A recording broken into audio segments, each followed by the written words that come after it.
Hello everybody, welcome along to the final part of our Challenge the Mountain, Conquer the Mountain, whatever you want to call it, our challenge up against Bathurst, where we're taking every single car on Automobilista 2 around the Bathurst circuit. So we're done with a lot of cars. We only have 38, should have been prepared, 38 I think to go, which is very much achievable, and we'll look to do that this evening. It's going to be completely finished tonight, so super excited about that, and we're going to see where everything stacks up.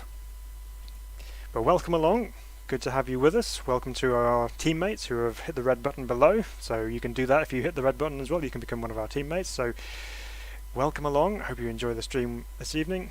Let's actually set this up properly so we actually get into the sim. Here we are. Okay, this is where we left off. We were in the Formula Retro V12. We have once again adjusted our lists, and we have adjusted our random number generator to include the numbers we need. So, first one for the evening has actually started us off quite high up the list, of number 4. Okay, nice gentle easing into our evening so far. We're going in the Chevette. Looking forward to this one actually. I've driven this one a few times and I have actually really enjoyed it every time I drove it. So 5-speed H pattern, 150 brake horsepower, rear wheel drive, should be good. And I think looking at the world record times on here, it seems to be a quick car around Bathurst as well, so we will see if that's the case, whether it's quicker than the Gol or the Passat that we've driven previously. We've driven so many cars, I can't remember if we've driven the Fusca in this particular class, so let's go and find out.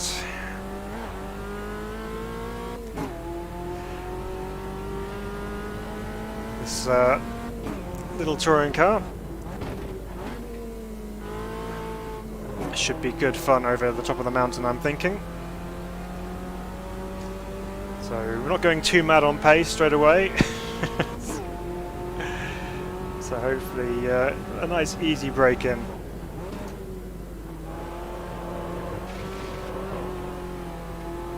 Okay. Now the aim for the evening, obviously we've got to finish off our list of cars, but in order to do that efficiently as possible, we're going to try and do this in one take in every single car. We're not going to have any double laps, we're not going to have any triple laps to get a lap time set, so that's the challenge, within a challenge. There's a short 5th gear.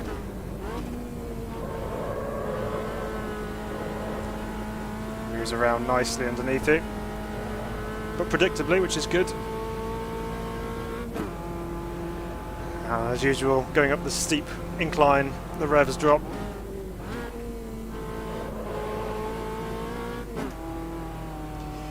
Oh, come on. Come on! So I'm thinking we should be flat mostly over the top.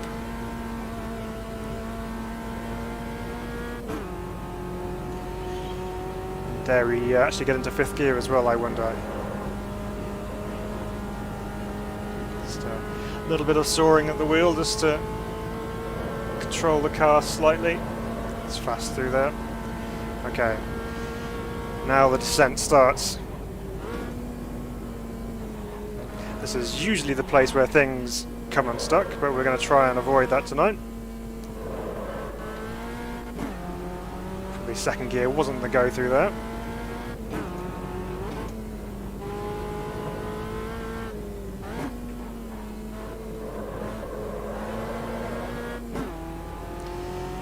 So there we go. We're over the top of the mountain successfully for the first lap of the evening. So how are we all doing anyway? I hope you're all well. Hope you've had a nice weekend. We've had a 4-day weekend here in the UK with Easter bank holiday. With Good Friday on Friday and bank holiday again on the Monday, so it's been a nice weekend. Had some mixed weather, we've had some nice sunshine, and then this morning we had some snow, which was most unexpected.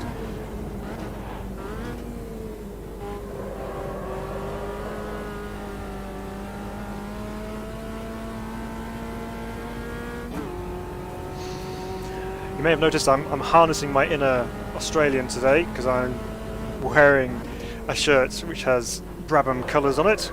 It's not actually a Brabham shirt, it just happens to have the same colours. So yeah, hopefully that gives you some good experience and luck around here. So, first lap of the evening is done. So the Chevette, let's get myself a new list over here. Chevette runs at 2:52.393. Nice steady lap to start us off. Okay, and we're up and away. What's our second one? Let's have a look. Let's check our Chevette off the list. Number 16 is next up. Okay, this is the second time we've driven a car like this, except this time we have the added bonus of some extra aerodynamic help with the fin on the back of the Formula V. So that's probably complete nonsense, but yeah, we will see what it's like to drive. I mean, it should be fairly similar to the Formula V non-fin version, but nevertheless, it is still a car in Automobilista 2, and we need to drive it. So here it is.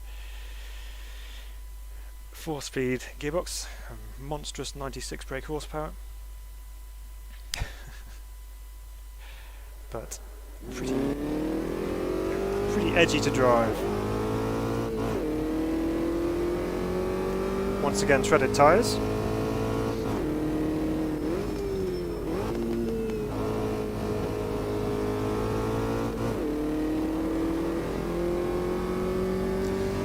we're up and away.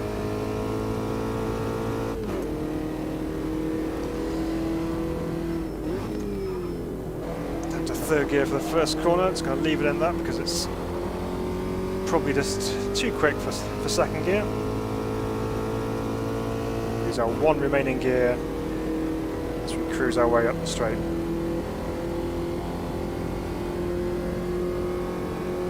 So looking at that, the personal best that we did in the standard V was a 2:43.4. So see if we can go any quicker with the fin.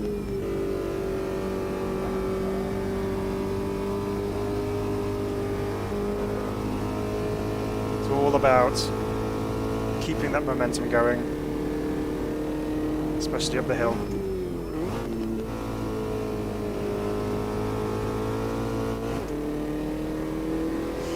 Thankfully the revs didn't drop too badly on the change to third there.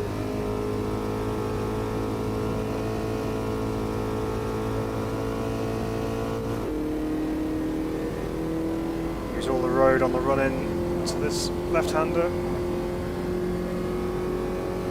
Again here.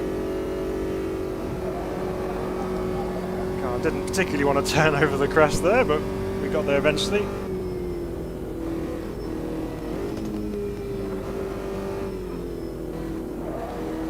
I'll leave it in third through here just so we don't over rev the engine and cause us to go off.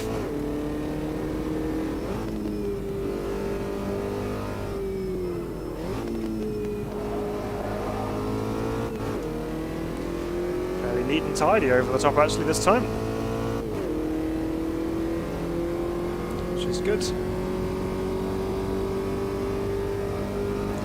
Tell you what, having done as many laps as we have around Bathurst this weekend, you certainly come to know what it's like, get used to it, and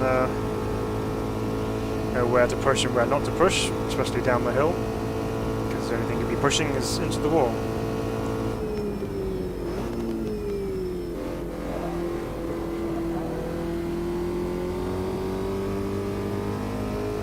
Now we have got some monstrous cars to come up in this final segment of the challenge, so we've not just used them all up too soon. We've got some good ones coming,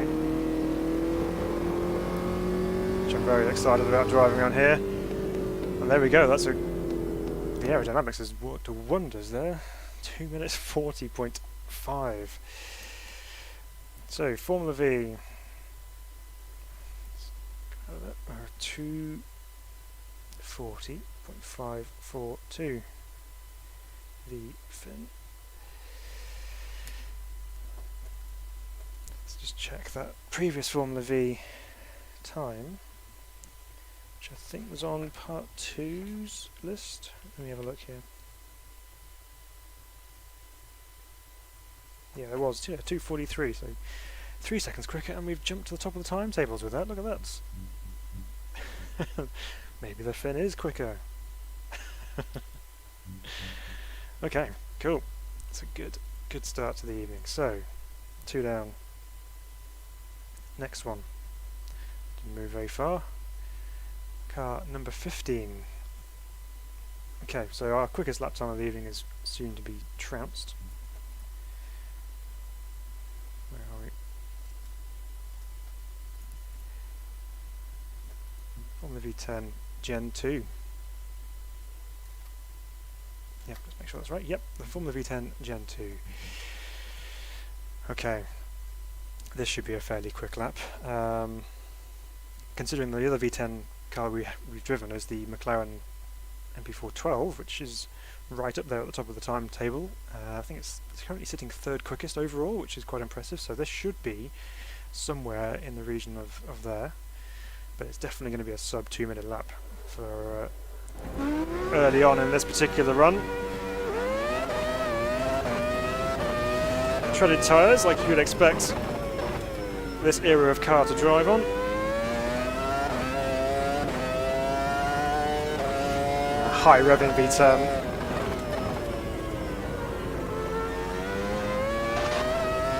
Significantly different compared to the other two so far. Alright, full focus over the top of the hill, because this thing's going to be quick.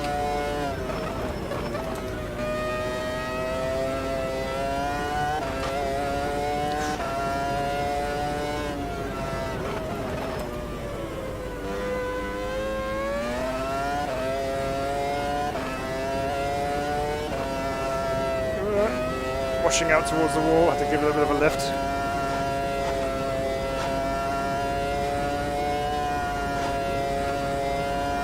Oh dear, that's quick.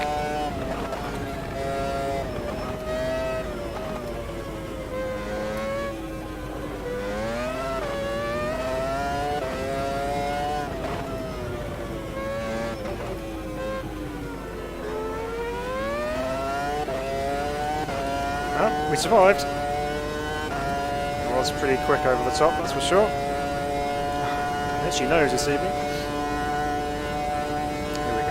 Down to the chase. 325 kilometres an hour through that.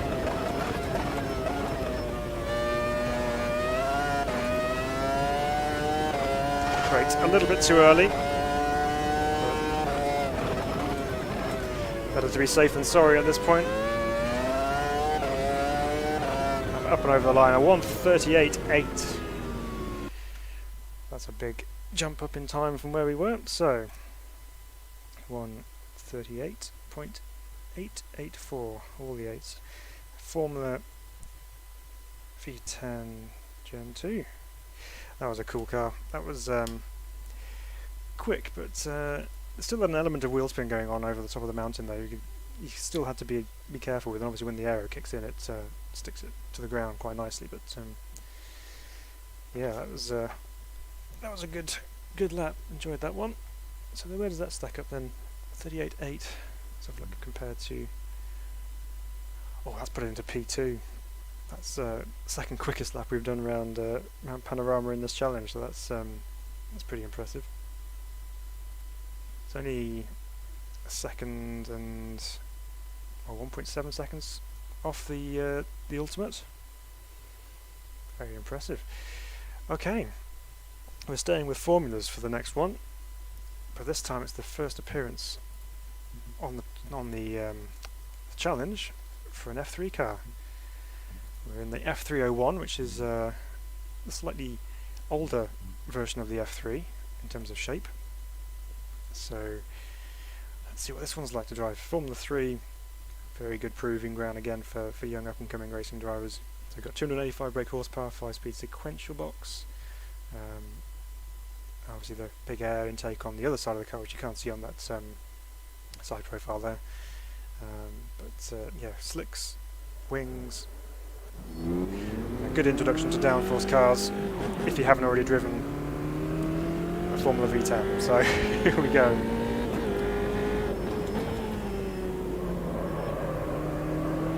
Instantly we have understeer. Okay. Let's be aware that's probably going to be one of those where it's going to get better as we go.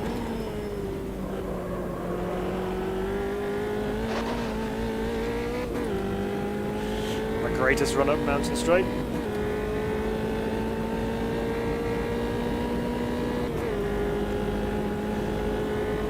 So I've driven the newer version of the Formula 3 car before on the channel. We've not driven this one. Back in, it's trying to come around, a little brush for the wall. We've bent it, just a touch.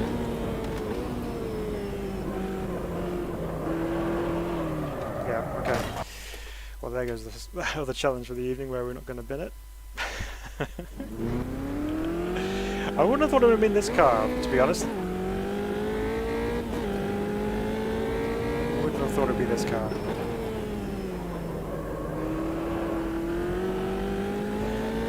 Well, we know what we need to be looking out for now, is that little bit of understeer, so we need to slow our entries into these corners just a touch, make sure we're in, then we can put the power down, and already we've got a much better run up the straight.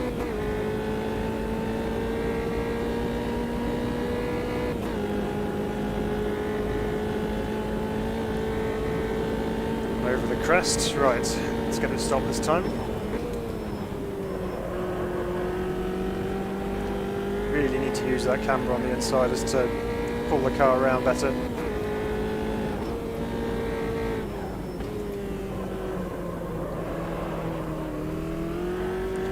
It's definitely trying to get away from me on the exit of the cutting.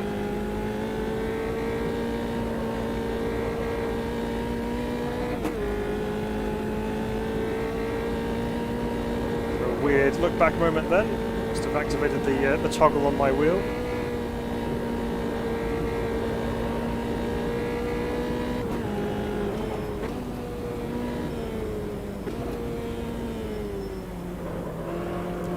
Engine braking down the hill.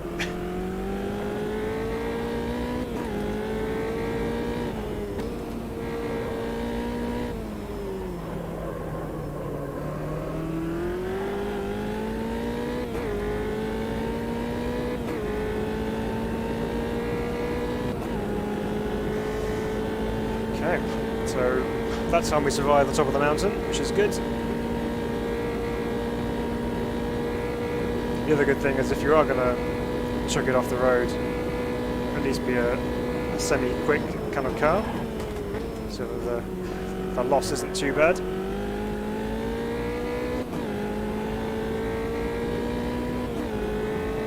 It's going to be over 2 minutes for the lap.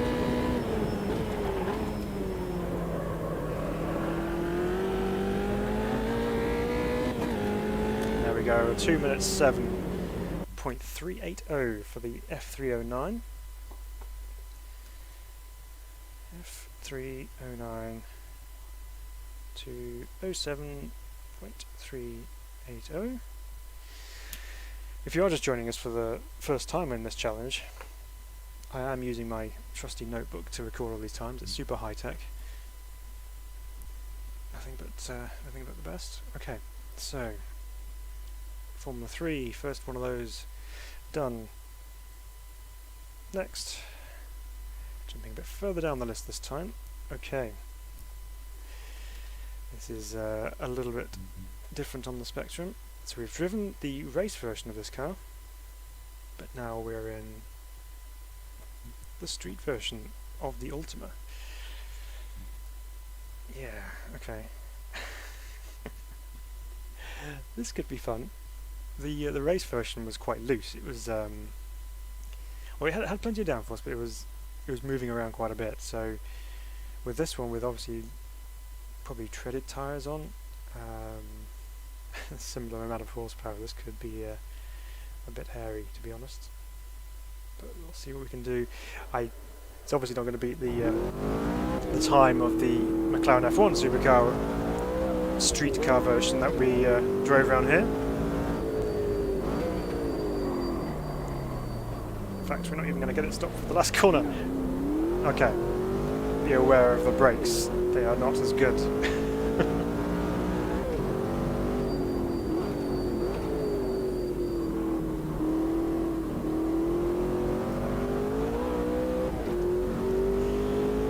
Right, so braking distances are going to be much longer. We still have our odd-shaped steering wheel with... Oh, I've got a bit of lift off over the hill. Get it stopped. Now, I am definitely going to have to be braking as soon as I get round the right-hander at the chase, that's for sure.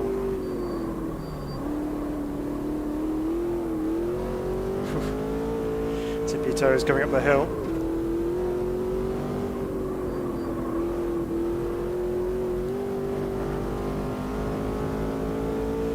So much pace in this car. For a street car as well, it's just insane.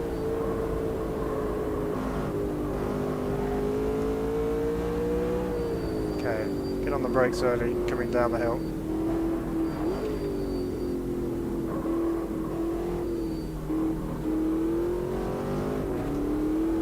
Short shift to third just to kind of keep the back end in check.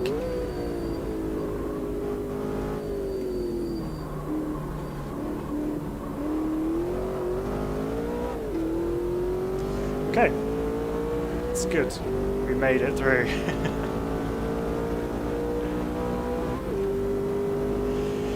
Now, must brake early for the chase. I might even give it a little bit of a lift for the first part.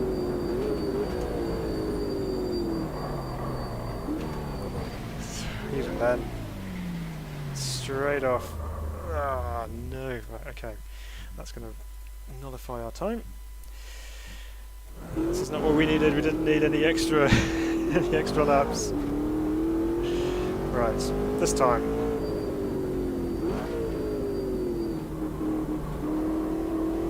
That means we've got to brave the mountain all over again in this thing.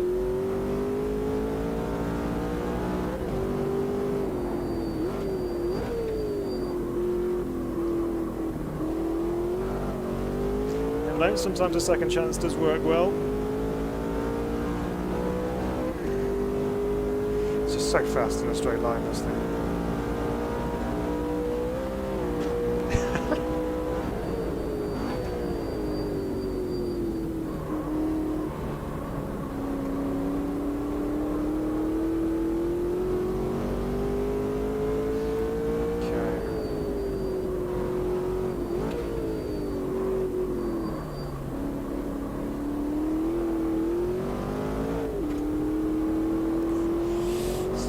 Balance it where possible.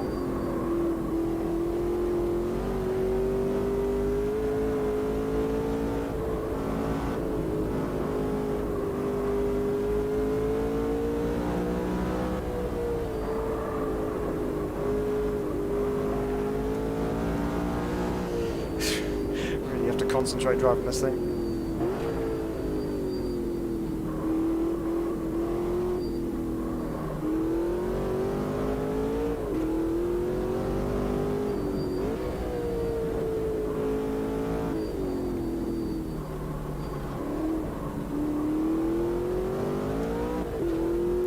A bit neater, but so probably also a little bit slower as well, but that's okay. Okay, this time I'm going to slow it down a lot more before we go right.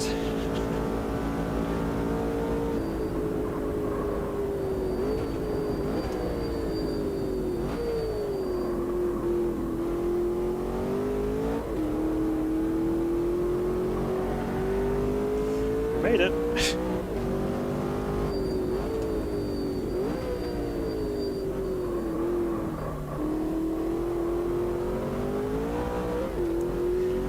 Well, that's actually impressed me quite a lot. That's pretty close to the McLaren F1. I didn't think you would get anywhere near it, but that's interesting. So Ultima street car. So 2 minutes 10.580. What was the McLaren F1? Let's go with that. McLaren F1 2:10.7. So I'm 0.12 of a second quicker in the Ultimate than I was in the McLaren. The McLaren did have an awful lot of understeer. I mean, that had a little bit, but there we go, slotted into P4, quickest Ultima. Yeah, I mean, these guys 206s, that's quick. Okay. Next up. Let's check that one off. Number 30 is next on our list. Okay. We are back in race car mode. We're in the little brother of the Porsche Cup 4 litre one. This is the 3.8 litre Cup car. So, let's see what this is like over the top of the hill.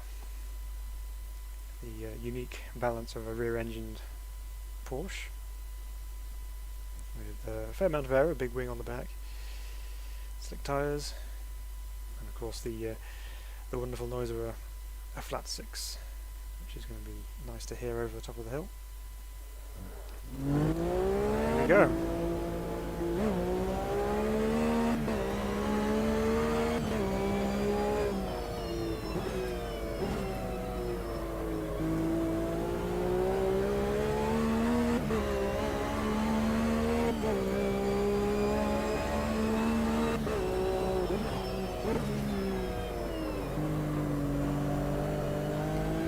Trying to come round on me in the first corner there. So our other quickest in the 4 litre version was a 212.1, where will the smaller capacity engine end up? It's going very light over the top of that crest.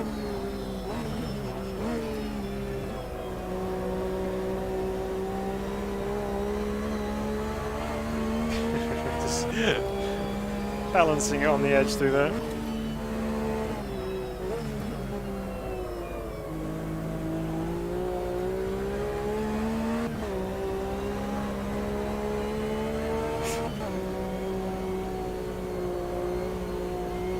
Sliding up towards the wall.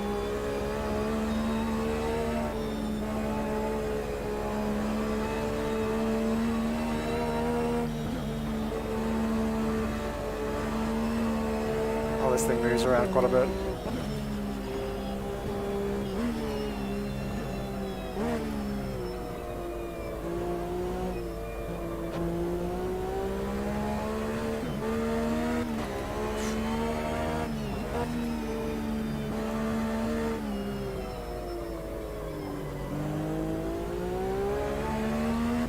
We are down our time, but that's not surprising really. The question is by how much? This is really where we're going to lose out, down the straight, I think.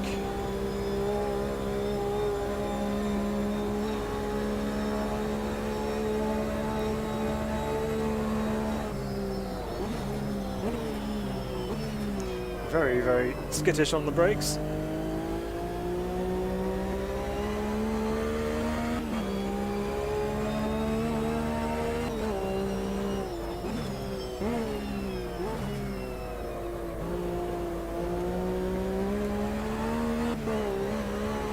There we go, up and over the line. It's a 2:14.1.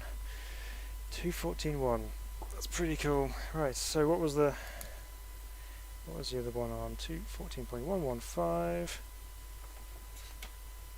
Can't remember if it was last night or the night. Oh, it was last night. So 2:12.1. So yeah, a couple of seconds off for the Porsche Cup. 3.8. There we go. Norman, welcome along. Greetings from the Bermuda Islands. Ah, hello, how are you? I hope everything's okay over there. Hope you're keeping well. Good to have you with us.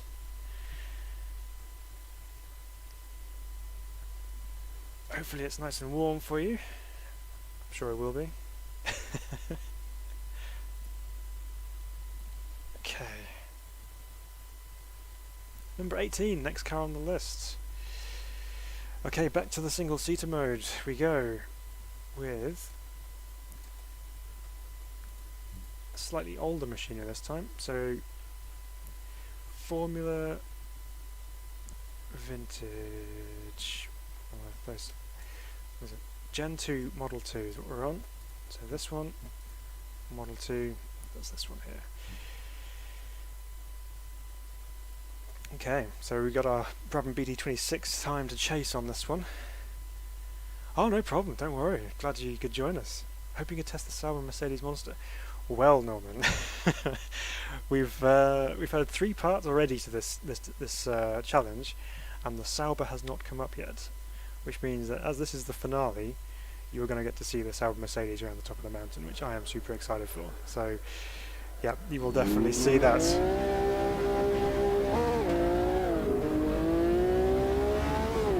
This is my favourite monster car that will give me a real sense of dread. You and me both.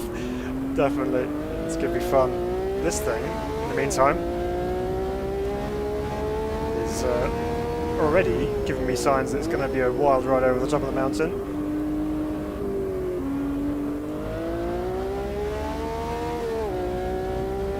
Here we go. Let's see what this thing can do. So a 2093. Whoa, it's got lift off again.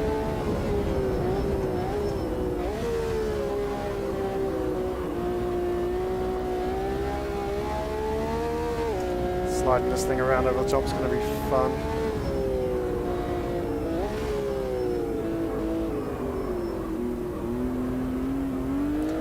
Old tyres on this thing. Oh, a little bit prone to slippy around time, so let's try and manage that best we can. Oh yes, it's just little movements. And that was a rather large movement. Oh man, just as you come over that crest, it just kind of, yeah, it got me. Okay, more caution needed.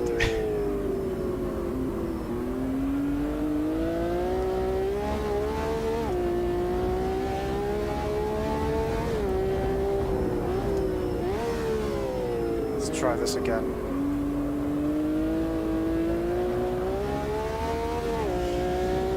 Now we know this time we're going to take off over this little crest, so we'll be ready for that. There we go, stay in the middle of the road. Not so bad that time.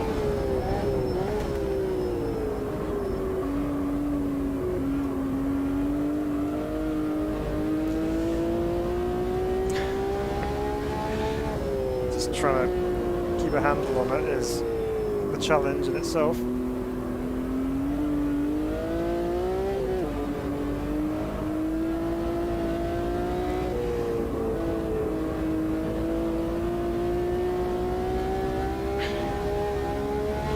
Constant tiny little corrections. Okay, this is the time that it's better. A bit more restraint over the crest. Back to full throttle we go. And then we try and thread our way through the downward spirals.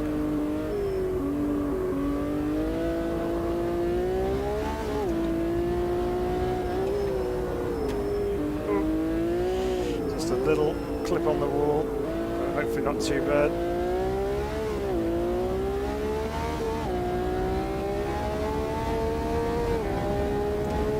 Oh, okay, and relax. Get all tensed up in the shoulders. It's not the best way of driving, but okay, we're going to have to brake early here, I reckon. So I'm going to do a little lift just to make sure we get through the right-hander. Hard on the brakes.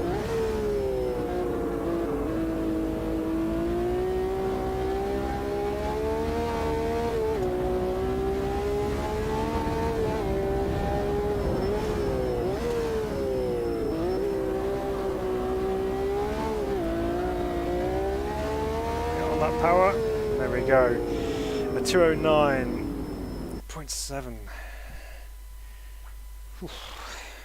That was a tricky one. So Formula Vintage Gen 2 Model 2, there's a 209.7 flat, there we go. How does that compare, I wonder? I'll have a quick look before we move on to the next one.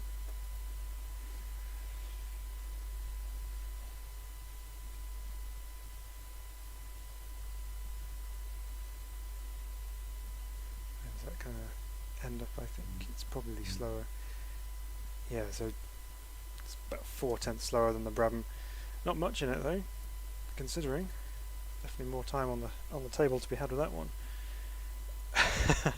Okay, this one. This is the one we've been waiting for. Not the Sauber. This is where the real fun is to be had. If I can find it now. Here it is. There's no leaderboard for the karts around here, presumably because it's not actually a karting track.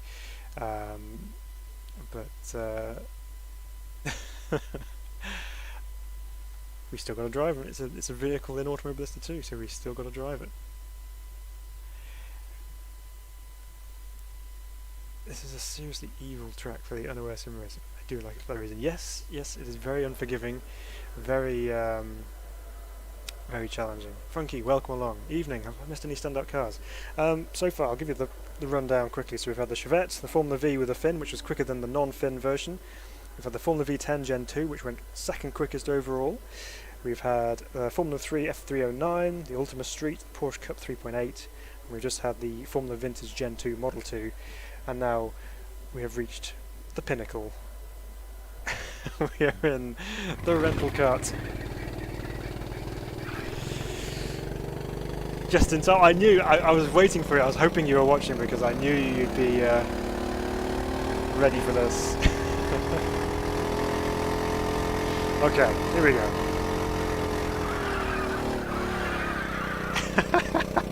I tried to take it flat, it didn't like it. It's fine. Oh, I've lost all momentum. Come on.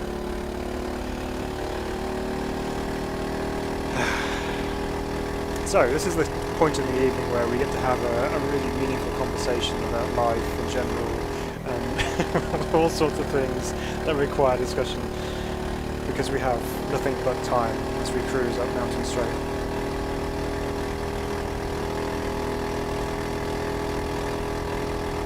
Historic Brabham.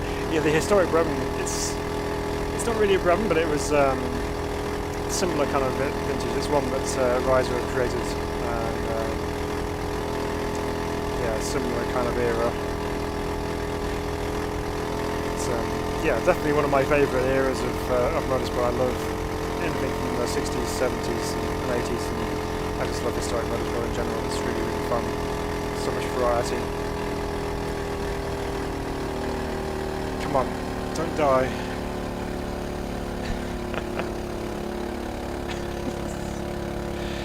Got to maintain our little speed up the hill.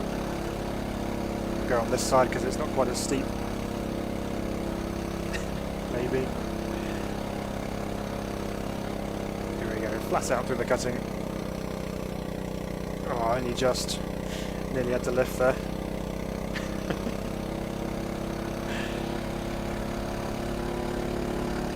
Okay. We're ascending the mountain, we're getting towards the top. And then we can let gravity do its thing. Such a contrast between this and the Formula Vintage. You know, the Formula Vintage, I'm working the wheel really hard over the top of the mountain, just trying to keep the thing moving in a straight line and out of the barriers. And here I am in the rental kart, one-handed. Haven't moved my foot off the right pedal for some time now. We're already over the 2-minute mark. Okay, now things start to get serious. And I might actually have to release the throttle pedal ever so slightly.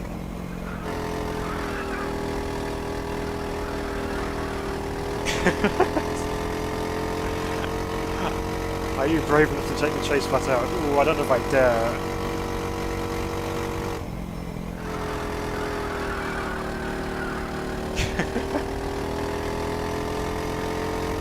I think you might consider turning like it's a tad loud. Oh, okay. What an horrible noise.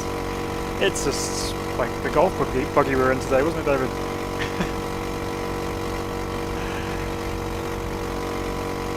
It's just quick, actually.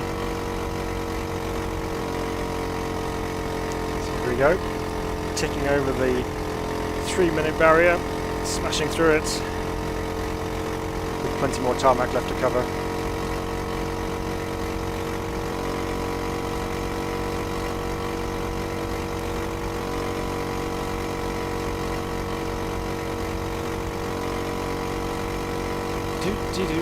Okay.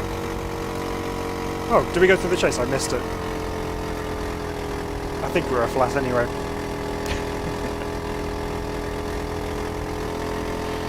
Well, what I will do is not go flat through this next bit.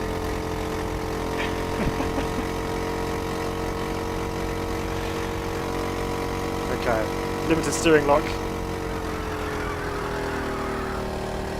Okay, it was very minimal lift there. And here we go, across the line, a flying lap of a 3:48.3. But I'm glad I didn't have to do that one again by crashing into the wall anywhere, because that would have just been... that would have just caused too much to have to do that again. It would severely delay our stream. So the rental cart, 3 minutes 48.362. However, that is not the only kart action you will see this evening, I can guarantee you that. There are more to come. Just as quick but less room for the clubs. Yes, that's true. That is very true. Okay, rental card is checked off. Okay, this one's going to be interesting because not only is it a significant change of pace from where we were, but then most things probably would be.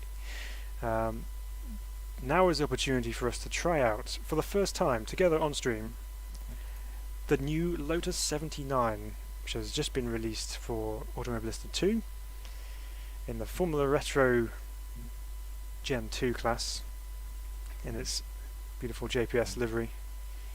Let's see if we can beat our third place lap time there of 1:57. Now this particular car is incredible because this is obviously from the ground effect era of Formula 1, and the Lotus 79 actually had a, what they call it, was a floating body Lotus. So basically meaning that the body was sprung, so when it started to get quicker and quicker and the downforce pressed down on the body, it actually lowered the body and then caused more air flow through the underneath of the car, which then obviously pulled it to the ground. So very incredible technology at that particular point. So I'm excited to see what this is like, and we are of course Cosworth DFV powered once again. He thought that the kart might be the only 4+ minute one. It wasn't far off. Oh, come on, give me some grip. And off we charge in the new Lotus 79.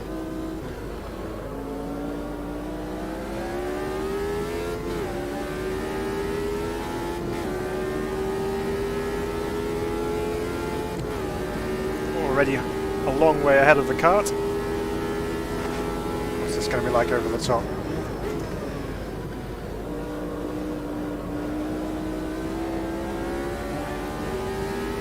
Not too bad, a little bit of movement just to let me know where the limits of grip were around there. There's definitely a lot more movement through there.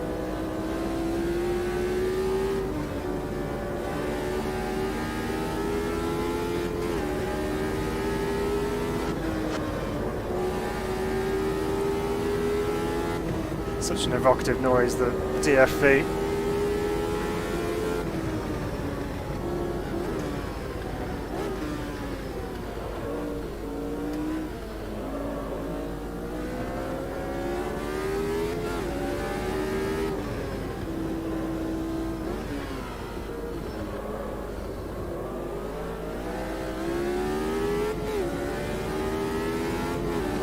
Here we go. We made it through. That was actually quite a good ride over the top. That was pretty fun. There's just an element of understeer just to keep you in check, but yeah, that was pretty good. You could really feel the downforce kick in.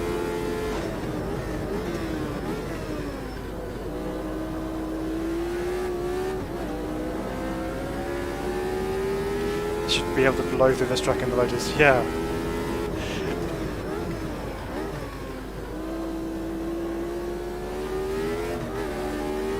Up over the line, we are 57.3 0.2, a sub 2 minute lap, should I say. Ah, that's good. A Lotus 79 appears in several sims, namely iRacing as well as being one of them. And the big thing with these historic cars is simulating the tyre slip as well as possible. And some sims get it right, some sims are not too bad, but that felt pretty believable to me. So yeah, impressed with that. Would like to have a bit more time with that, just to kind of experiment with it. But we'll definitely be revisiting that one. That's for sure. That was fun. You need more speed to generate the high downforce. Yes, you do, definitely. So at the slow speed, it's a little bit understeered, but that's okay. It's all part of the game. So we did increase our, well, improve our lap time, but we didn't increase our position on the leaderboard. So very good. Lotus 79. Yep, love that. That's really cool. So next.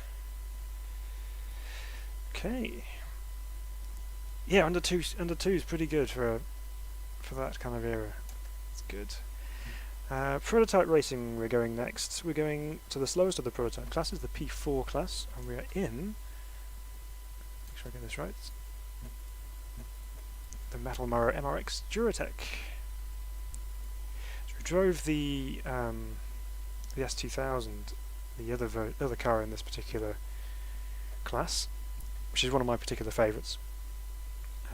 So we'll see what this one's like in comparison. So we've got 345 horsepower, 6-speed sequential rear drive, obviously. Some decent downforce to be had with this as well, hopefully. So we'll see how this compares with the rest of the cars on our list. We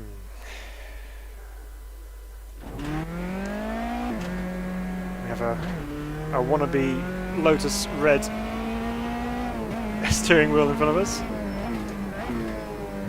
Sounds good. Right, here we go then. Let's attack the mountain once again.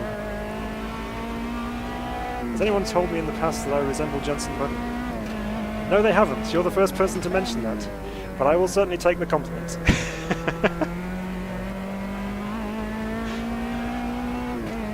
I have been told that I look like a variety of different people, but never Jensen Button.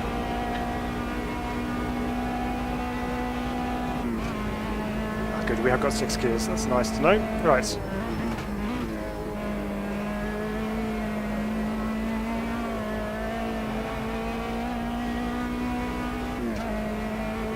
So far feels pretty nice. Not quite sure why I'm running the H pattern box for this one, but I've started, so I'll finish.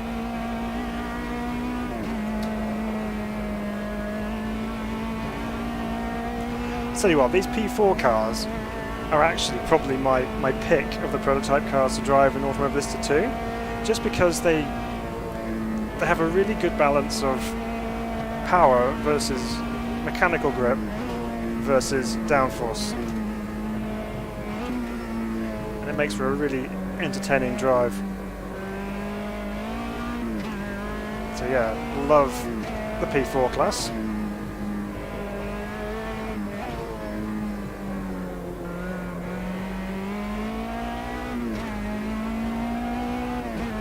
And now time to drive like him, yeah. If I could replicate some of that smoothness and speed, I would be very happy. Easy on the tyres. I beg to differ in some cases. You've seen some of the driving.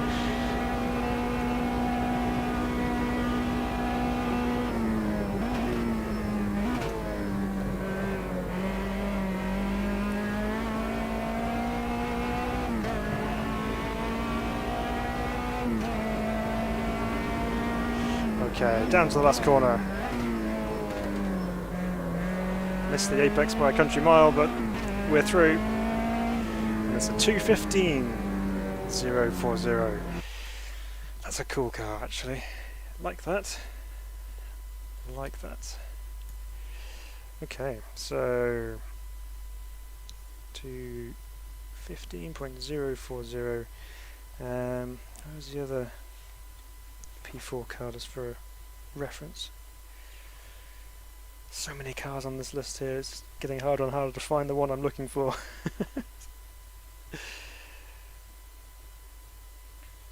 No, it's completely eluding me at the moment, but that's okay. We'll have a look when we get back if it's a quicker lap or not. Actually, I've got to write down what that is. So, Metal Morrow.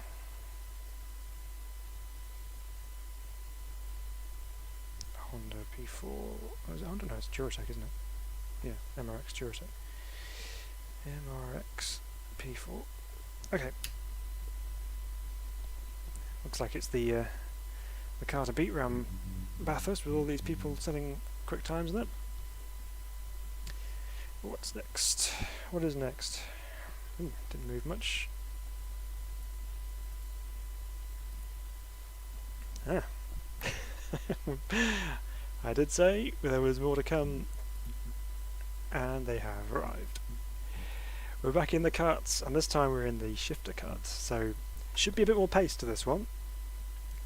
Got 6-speed gearbox to play with, a massive 30 brake horsepower from its single cylinder. This should be 2-stroke if I should be correct. Shifter karts are rapid, to be honest. So yeah, this could turn out to be quite crazy.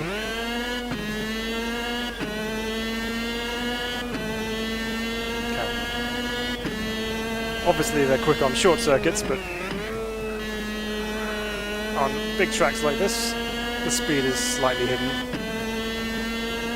What are we revving up to? Revving up to about 15,000 RPM.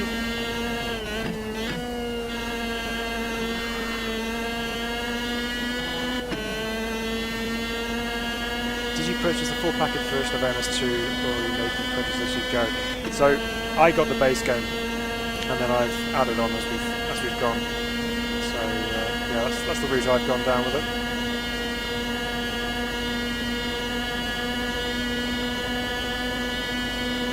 Do like some of the additions that they've made. Those Spa-Francorchamps is brilliant, especially the classic version, which is really fun with the Group C cars. This one I completely didn't brake for the turn 2.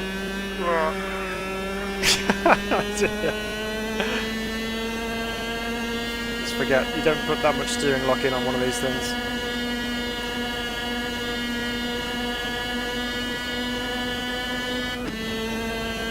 There we go. Now things could get a little bit edgy. The question is this going to be below 3 minutes? That's what I'm wondering.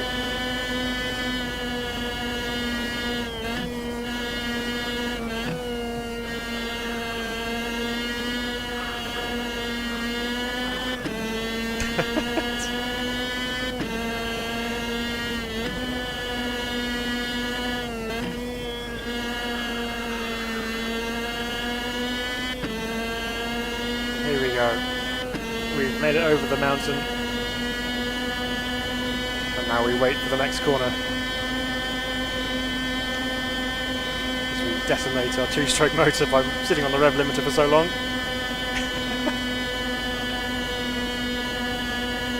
Everything but Silverstone. Yeah, Silverstone's pretty good. I mean, there's quite a lot of layouts involved with the Silverstone, and obviously there's the Grand Prix International and National, etc. But you've got some of the older ones as well. So, yeah, definitely worth adding.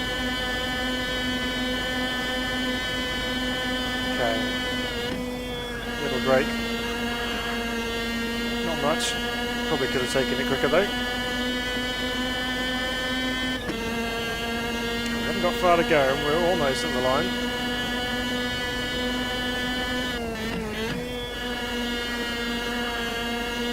We're going to make it under 3 minutes. 2:51.342. That's not bad actually. It's quicker than the Chevette. This is why we do these kind of things. Not only because they're just mad and ridiculous, but you find out really crucial information, like how a shifter card is faster around Bathurst than a Chevette. Yeah, it's a public service. Ah, that was quite fun. Was that the 2 or 4-stroke 125? So yeah, that was a 2-stroke one. We've done the direct drive 2-stroke kart already as well, which was, I think, over 3 minutes. And the gearbox has certainly helped us break the 3-minute barrier on that one. Okay, but that is still not the end of the karts. We still have one more to go.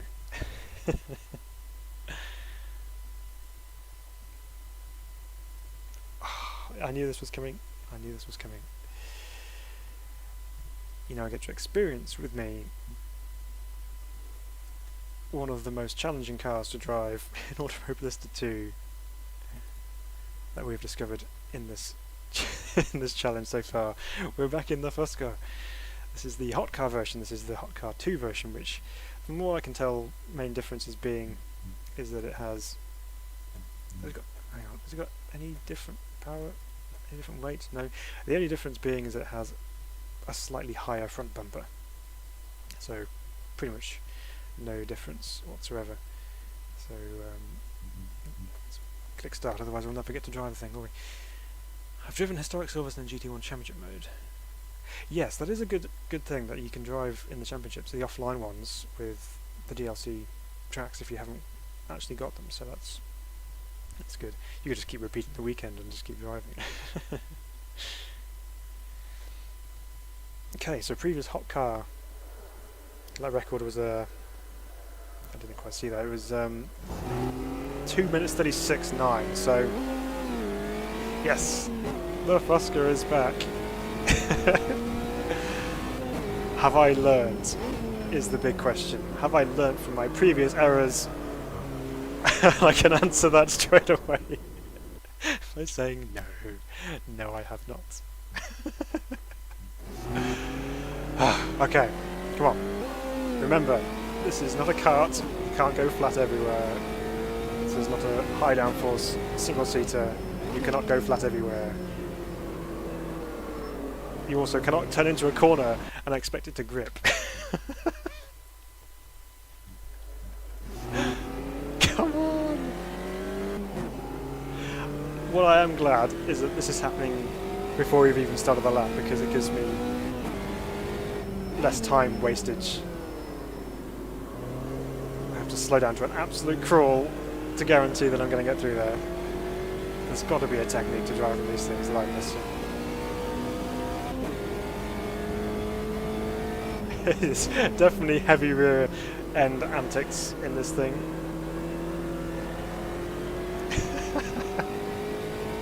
I hope you've been practicing. Can you tell?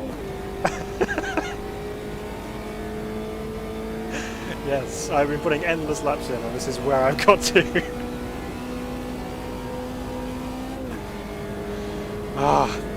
Do I have to do this? Here we go.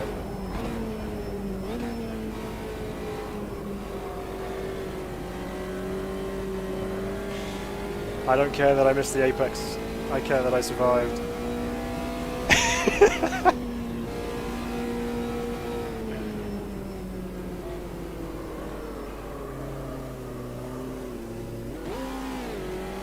That's just... Who swapped my tyres for plastic ones?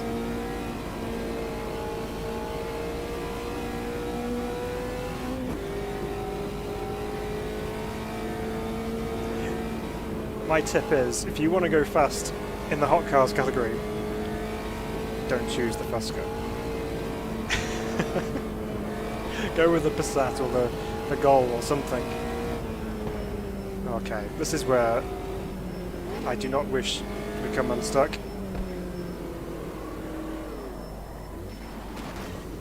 But I did anyway. How did that get a disallowed time? Surely hitting the wall is not going to be beneficial to my overall lap time.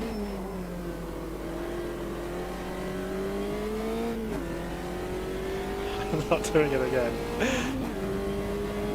I don't think I've lost too much from that, and I'll just have to make a note of the time on the left hand side because it won't show me when I exit the car, so I'm just going to have to keep an eye on it.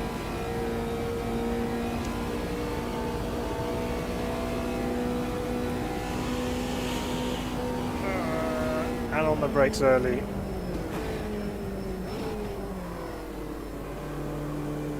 Still barely refused to turn in. This drum brakes time on the downslope. Yeah.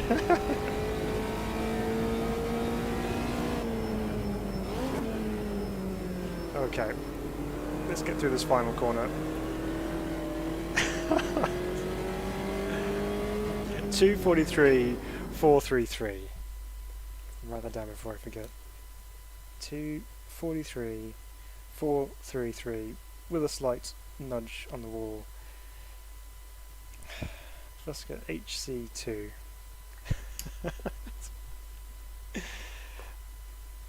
Honestly, if you want a challenge and you want to take on a car which is just ridiculous to drive, jump in one of those. Just you won't find anything harder to drive.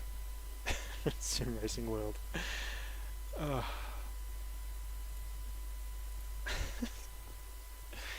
Okay, moving on happily and swiftly.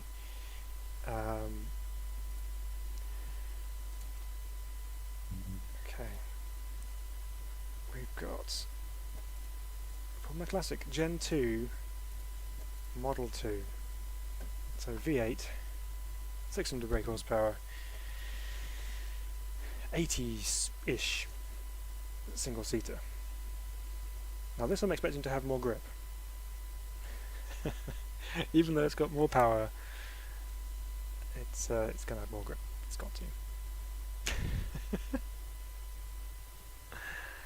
Oh dear. The things we do, huh? Okay, let's go. Yes, it will quickly become my nightmare. Oh, this sounds good. Right. Go on then. High revving V8.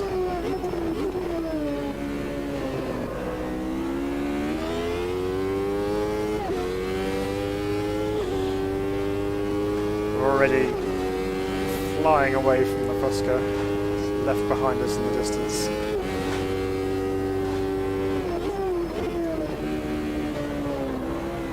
Ooh, big moment.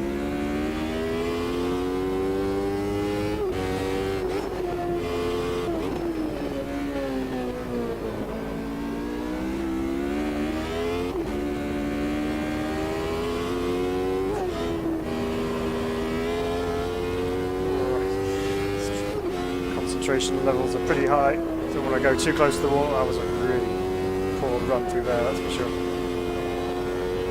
This car has so much more in it than I'm giving it.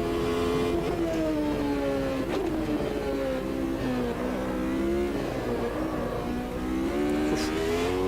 Wheel went light over the dip. Just about caught up with it. Ooh, locked inside wheel. Oh, this thing's a handful.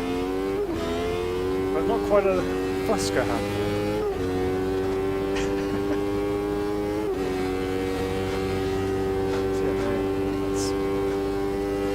Mad.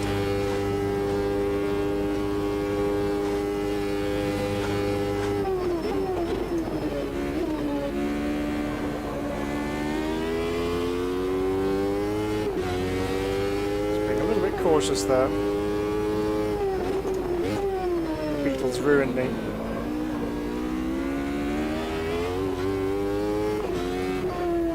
At 150.9. That's a pretty wild ride too. So, Formula Classic Gen 2 Model 2 was that? Yep, Gen 2 Model 2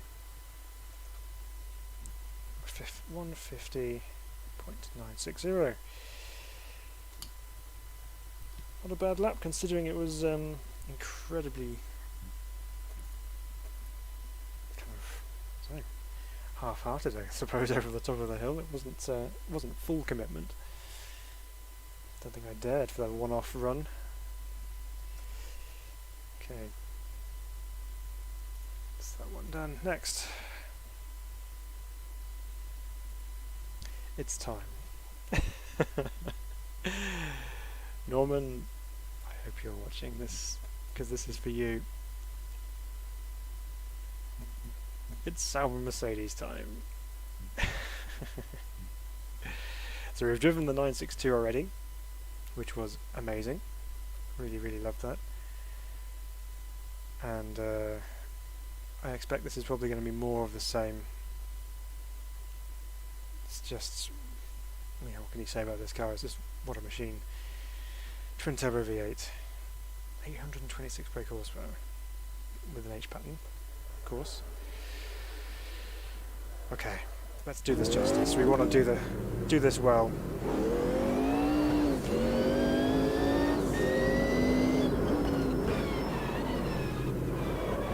It's already trying to kill me.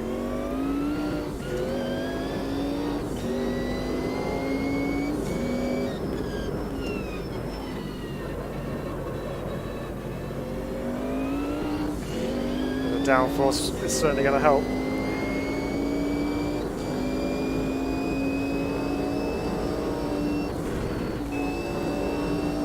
There's only 5 gears.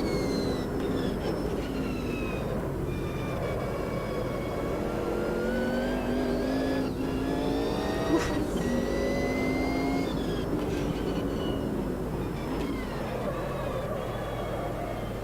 Let's run the wall, it's fine.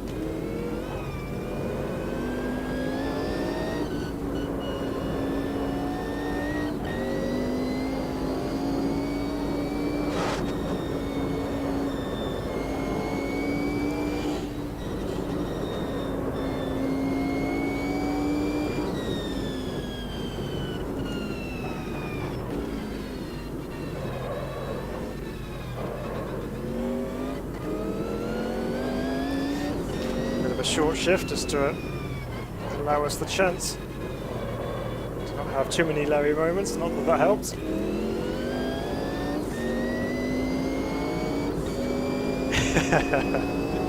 Yes, good luck definitely needed. And more gears. Where's my Le Mans gear set?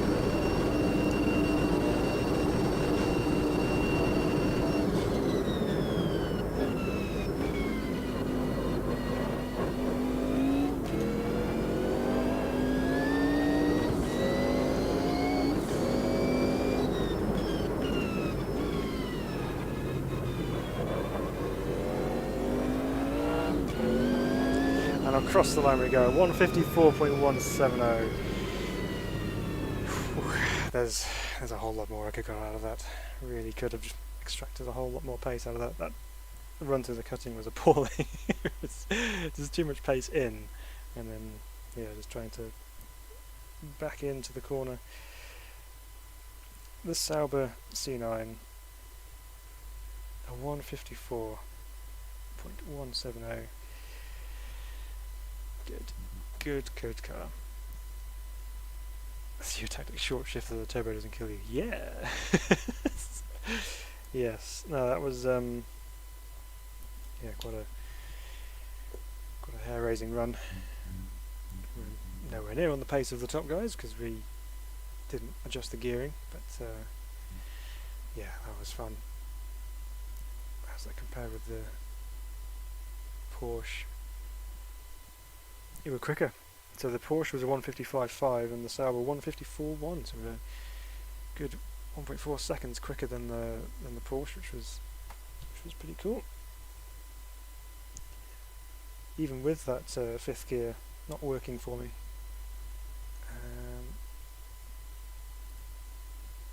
Okay, we're about to round out the street car category. We've done the McLaren, we've done the Ultima, and now it is time, if I can find them, here they are, for the Camaro. Looks like he lifted a bit early on the second last turn before the pit entry. So the left-hander. Yeah, I probably could have braked a little bit deeper into there, but just with the pure speed of it going up the hill, I felt like I was on the limit there, so I thought I'd better give it a little bit more respect and make sure we could get through the lap. Yeah, definitely. There's so much more time I could have made up in that run. Now the Chevrolet Camaro. Talking of braking distances, this thing is actually really quite a fun car. Even though it's quite a big, heavy muscle car, you can still make it dance.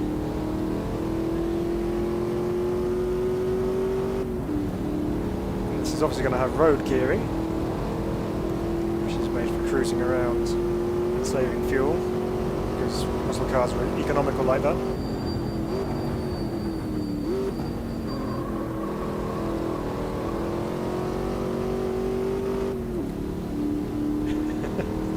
There's the revs dying a little bit, but still powering on.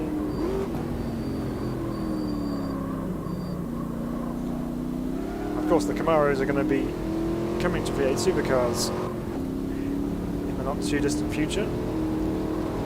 Obviously, they'll be a bit more track ready than this one.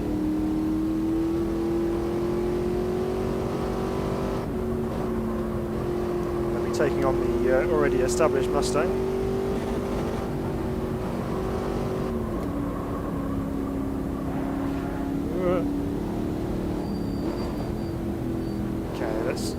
Thread it carefully through here. Don't want to take out many concrete barriers along the way, because this thing will plough straight through them.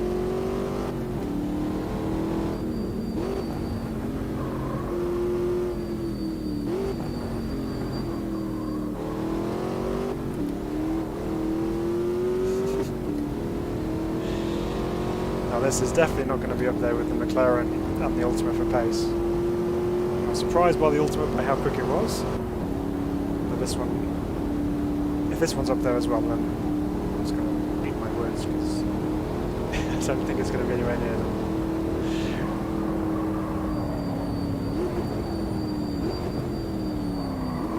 Stop. That was close. Maybe didn't brake early enough. So we're already over the 210 mark.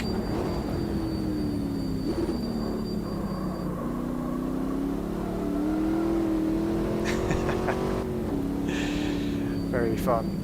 Very fun. 2 minutes 27.999.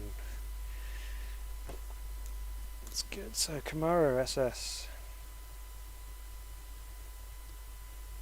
227.999. Any comparable laps there with a 227? Mitsubishi Lancer RS was a 227.5.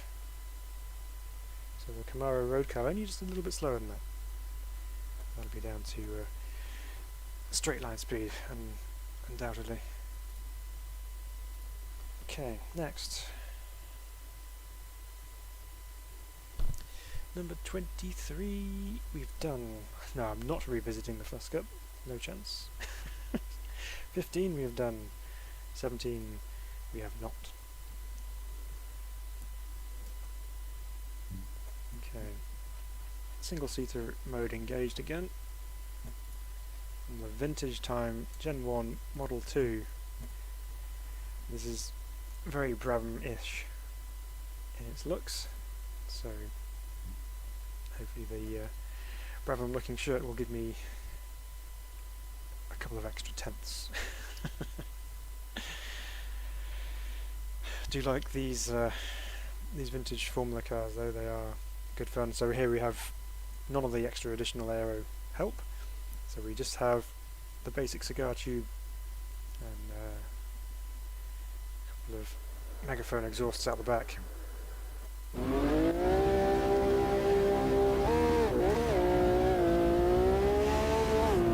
Okay, what's this one going to be like then?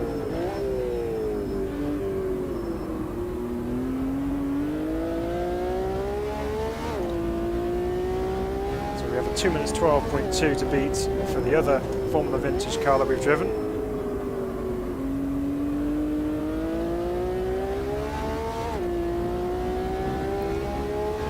Fairly neat through turn 1, not as much understeer as I was expecting.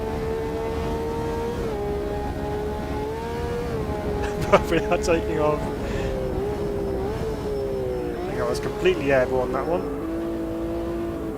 Not just a front wheel lift, that was the whole car off the ground.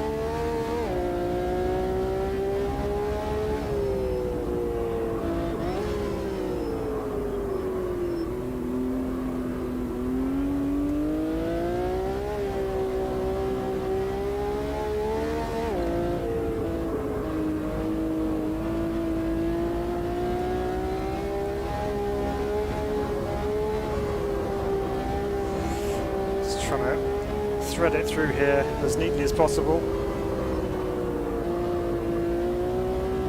to get out of the throttle a little bit there because I missed the apex.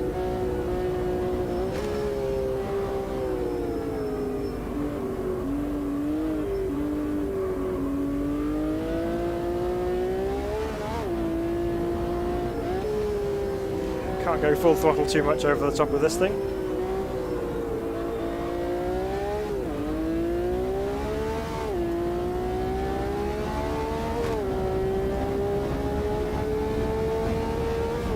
Like the next gen cars of these are very different. Yeah. No, they are very good.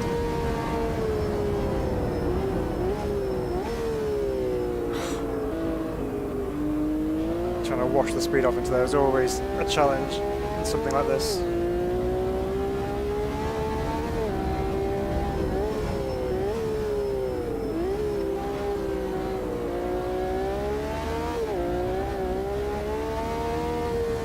That's blown the other lads on out of the wall, so 209.8. Wow, okay. F Vintage. So many models in Gen. So Gen 1, Model 2. There's a 209.823. Which is only a well, about 6/10 quicker than the Ultima street car. It's just not much. Okay, rattling through them now. What's next? 27. Okay, something a little bit more modern is next on the agenda. We're going for a prototype car this time, and I think it's the last one of this class. No, it's not. It's not. Going the wrong way on the list. So we're back in prototype P1 class, and we're running the Ginetta G58, which is going to be quite a fun machine to give a go around here. We've driven 3 of the Metal Morrow variants around here. We've had everything but the V10, the Judd, so we still got that one to come. But V8 engine, and this one 575 brake horsepower, which doesn't sound like an awful lot, but it's how this thing goes around corners, which is going to be the real key, I think.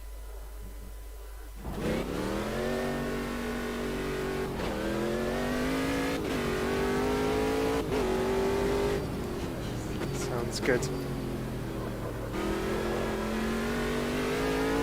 Now, I do remember one of the last times I drove this, which was quite a while ago admittedly, it was very bouncy, and I'm sure that's probably been fixed because I've seen quite a few things on the patch notes about these.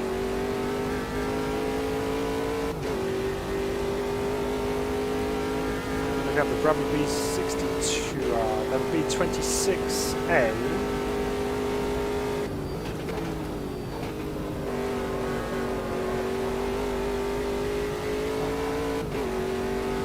So they may well do that because they've got associations with Brabham, so you never know.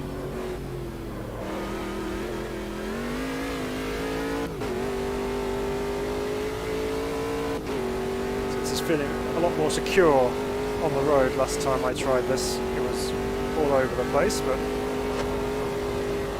bit of a bounce there as we hit the bump stops because there's a big hard crunch just as I bottomed the car out through the compression.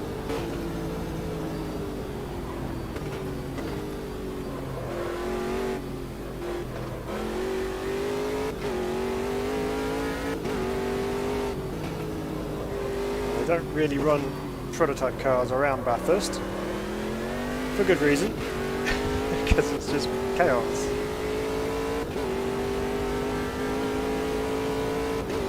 Yeah, I'll double check the Brabham. I don't think they have the BT62. But, I know they do have a couple of retro Brabhams. The 44. Ooh, turning way too early. So we've got green in the middle sector compared to our other P1 laps, so Ginetta go quickest P1 car. No, it cannot. So, a 1:57.440 for the Ginetta.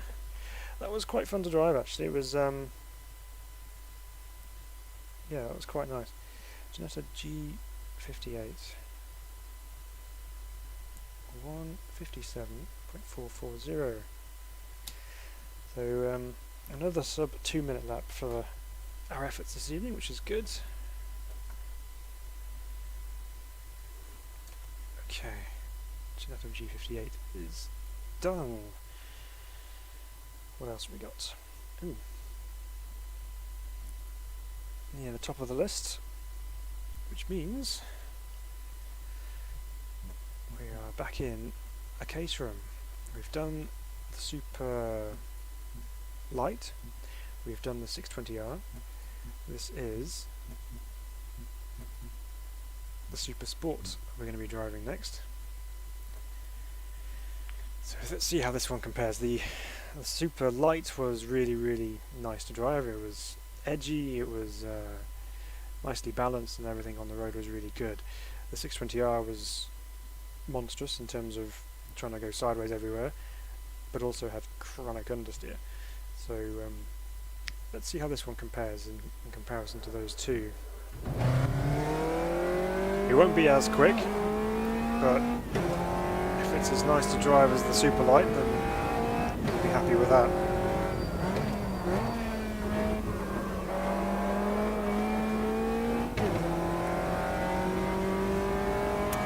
Okay. Sounds good to me so far.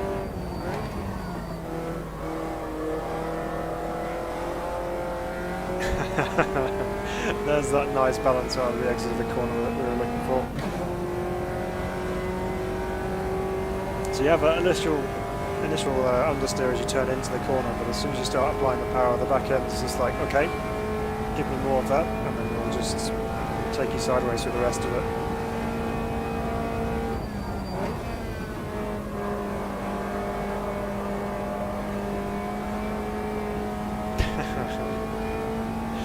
This feels really good actually.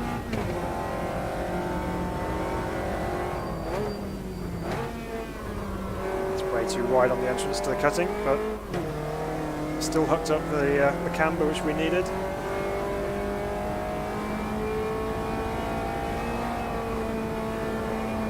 Yeah, lesson to me, don't reach for the gear lever when you're supposed to be catching a slide.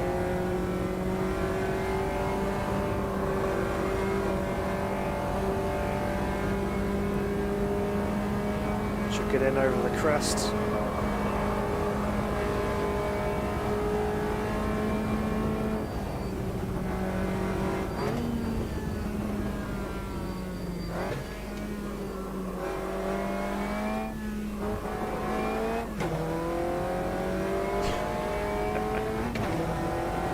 This is quite an enjoyable drive.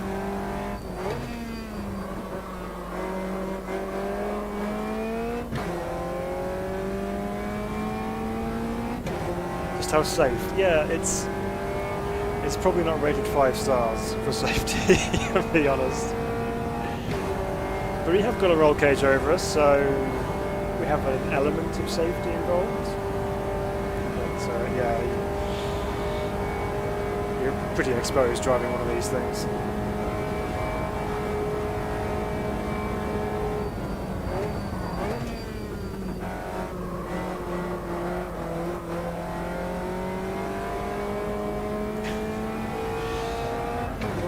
Forget all of that when you're driving it because it's just so fun.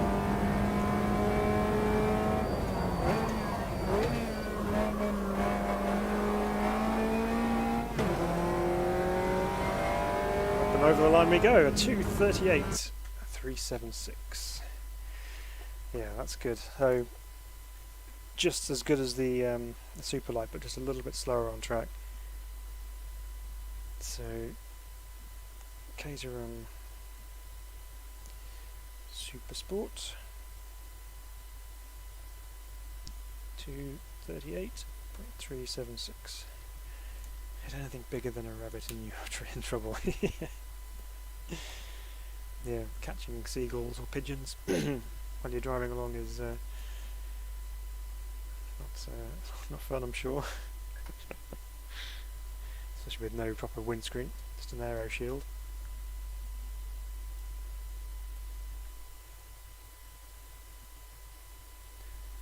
17 we've done. What else have we got here? 13 we've done. 15 we've done. Give me another one. 32 we've not done. Okay, we are in one of the Brazilian stock cars for this next run. We're in the 2020 season, and it is the Corolla that we're going to be running. We've driven the 2019 car around Bathurst already, which set a pretty reasonable lap time. This is the later spec of stock cars. There's obviously the 2021 season as well, but this is slightly different to the 19 spec of car. It's a little bit more stock, I suppose you could call it, but nevertheless still very much prepared as a race car, so it will still be a quick lap.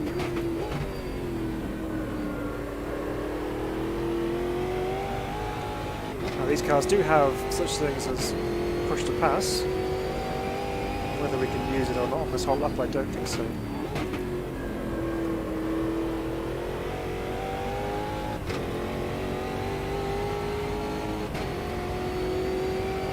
Which one I've mapped. Oh no, it's not that one. Turn my wipers off. Don't need my wipers. Stop it!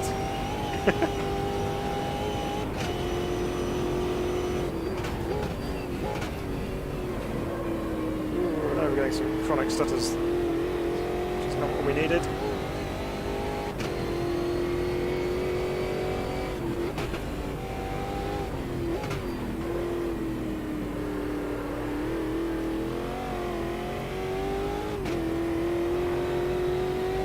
So far, reasonably nice to drive, should I say, nicely balanced. Oh, that was close.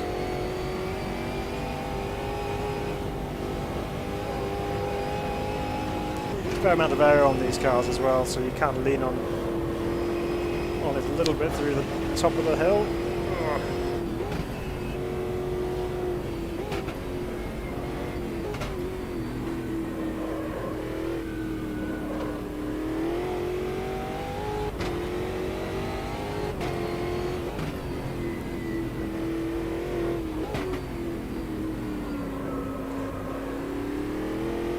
One of those weird reverse view flickers. Must be a sensitive toggle on the wheel here, I think.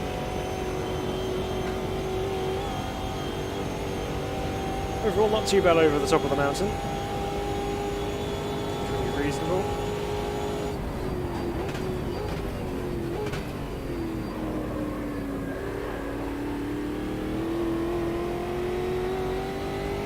I know a lot of the V8 supercar drivers have actually gone over and driven these cars in Brazil as part of their enduro races.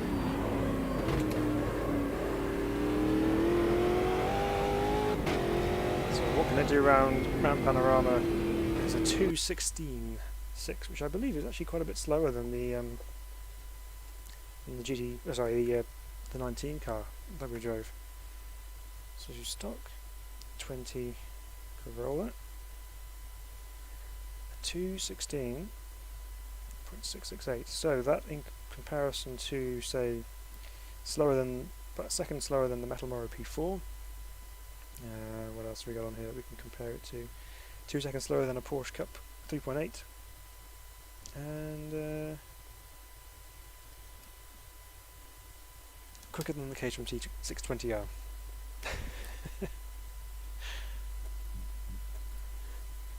But they are nice cars to drive. The stock cars are really nice to chuck around a track.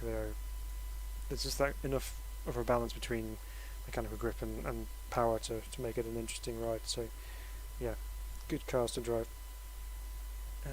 Done that one. And my heart sinks. Okay, the only upside to this next one, it is the last version of this particular type of car.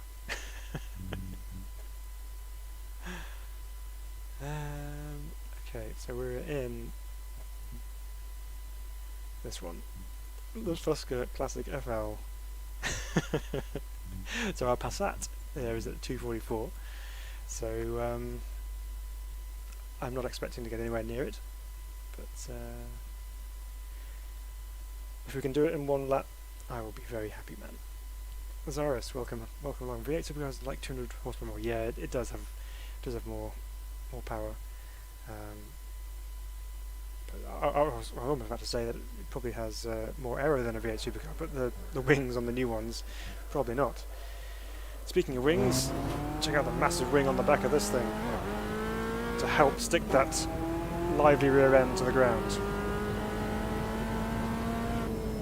Yeah, I don't think so.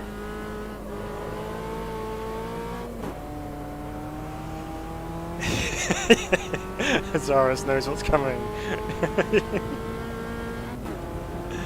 2019 stock cars match up well with the M1 Pro car. It's an unlikely combination, but yeah, if it works, it'll be worth a try. Okay. Hopefully this one has more grip than the hot car one, which I wouldn't have thought to say, because surely the hot car would have more grip. So, yeah, let's see.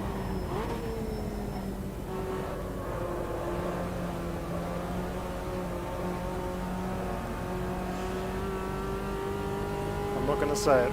I'm only going to put the mockers on myself.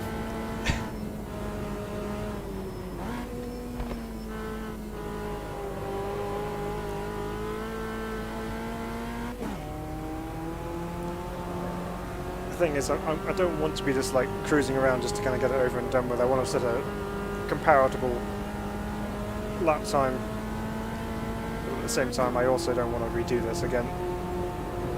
So an element of restraint, as he says, as he nearly cruises it. Oh, okay, here we go. Hold your breath.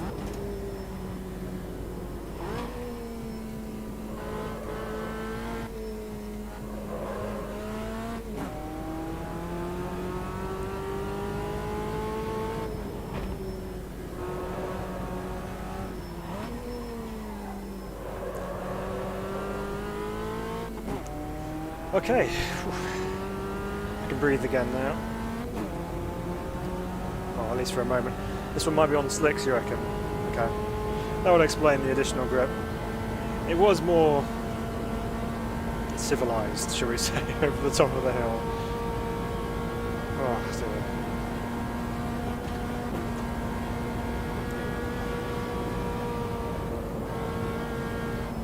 And on the brakes.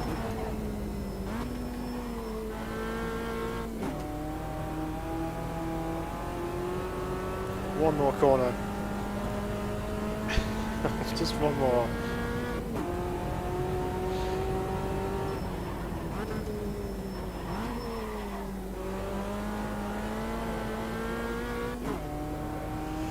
we're through. We've settled at 242,968. The last of the Fuskers on our list. The FL version, so it's a 242.968, which is quicker than the Karts, and a second quicker than the hot car version.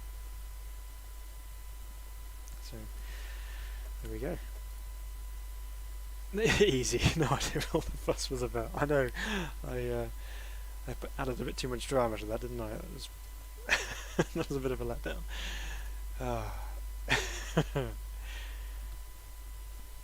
Let's see. Did we actually? Oh, we did. We did beat our Passat lap time. Quickest of the Fuskers as well. He's just talking rubbish.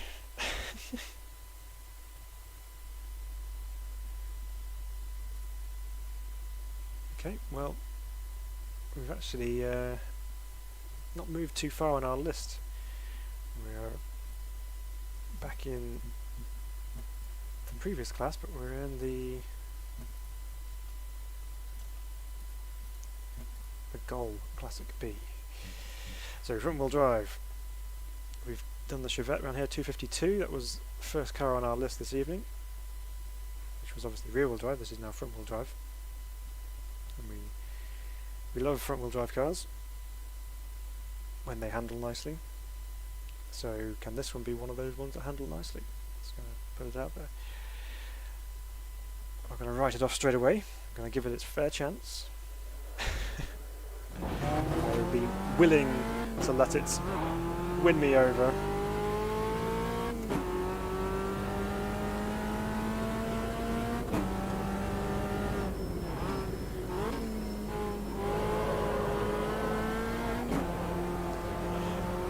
Wandering around over the road under braking there.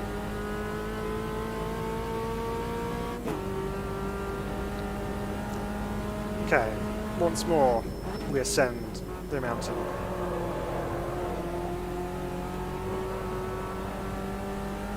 That wasn't too bad through there.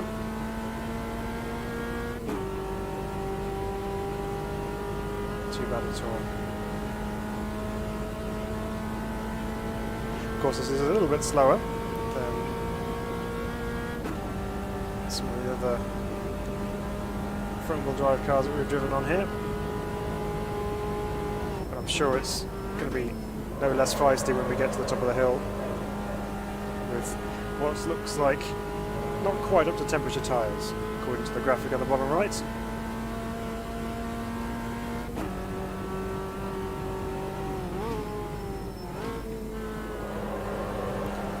Of course, if you have cold rear tyres on a front-wheel drive car, not only is it quite tricky to heat them up, but it also means the rear wants to overtake the front more often than not.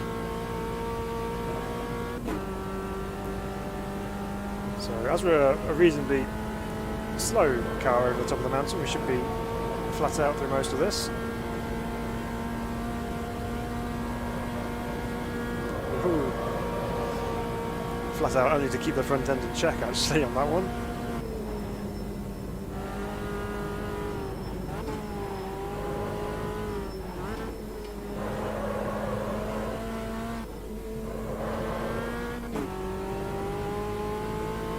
So it's moving around a little bit there.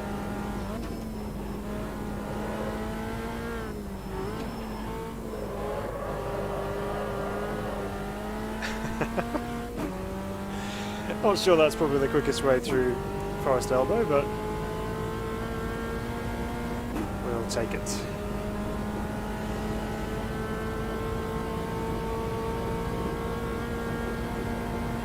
So lower power front-wheel drive cars, a little bit more manageable, shall we say. Flat out of fifth, through the chase, brake about 125.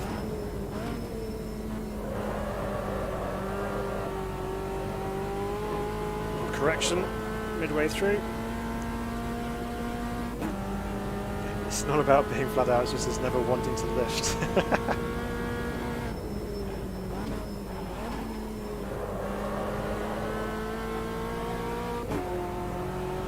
Yes, just trying to keep the rear end going the right direction. And we're through.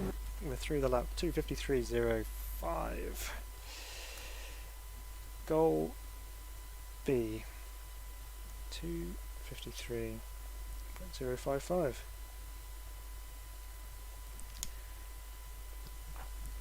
Which, you'd be interested to know, is slower than the shifter kart by 2 seconds. Shifter kart has taken a scalp.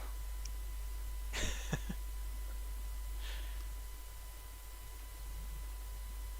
make sure I did read that right and just didn't miss the 3.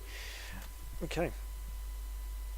Goal Classic B is done. Right. 25 we've done. 15 we've done. Getting to the point now where we're getting more pulled out that we've already done. Okay. This one we haven't. I've been looking forward to this one actually because this is one of my favourites on AMS2. The Mini JCWs. Front wheel drive again. But this is a really fun car. So it's a sequential gearbox, so we can dispense with our H pattern for now. But 275 brake horsepower, a little bit heavy, 1,100, which is criminal for a Mini. Shouldn't be anywhere near that weight. But they are significantly bigger. A lot of movement through the last turns there. Yeah, those classic touring cars, front wheel drive ones especially, they wobble around all over the road quite a lot. Okay, what's this new Mini going to be like? Now this actually feels more like I was expecting to when it was released. When it was first released, there seemed to be too much grip. Especially when you're trying to put the power down through the corner. But it now seems as if when you put the power down with all that torque, even though you've got slick tyres, there's still an element of wheel spin that you need to control. So let us see how this affects things going up the mountain.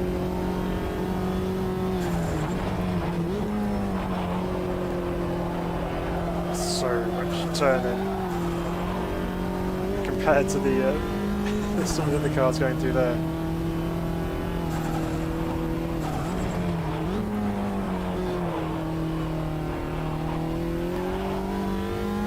Right out to the wall on the right hand side. I think it'll give me the optimum line for a right hander.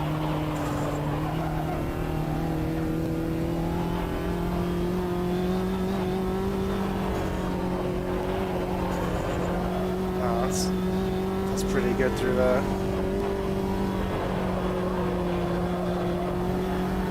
Oh wow.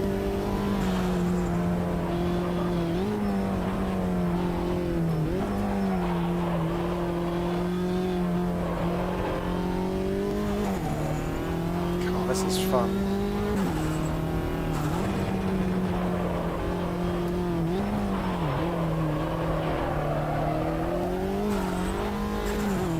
A little bit too sideways going into it than I would have liked, but that's okay. We can just get the foot down, drove through it.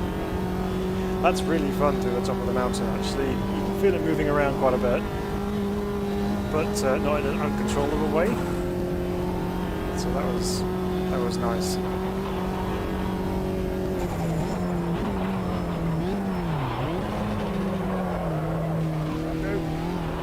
Oh, you're kidding. Oh, I got too excited. Oh well, get to drive it again. Not a corner I would have expected to go off on.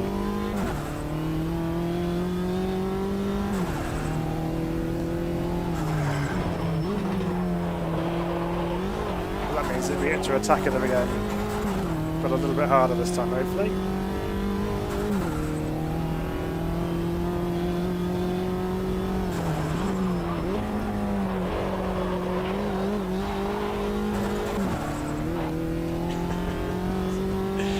Turbo wastegate chattering away.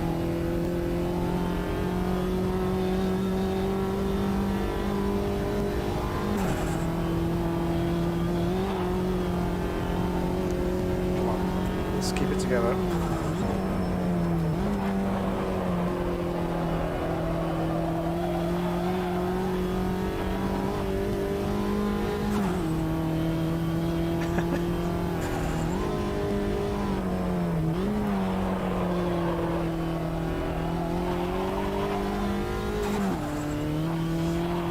Let's get through there. Come on, let's keep that traction down.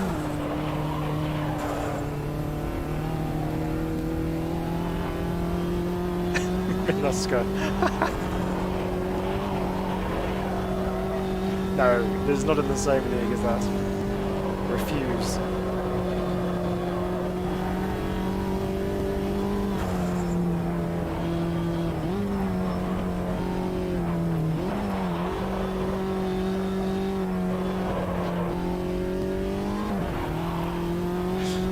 It's too good.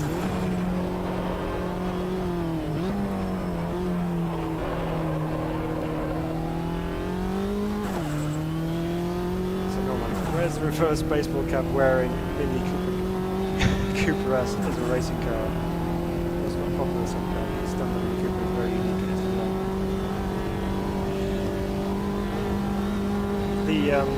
The classic ones, you mean, Roman, or the coupe one?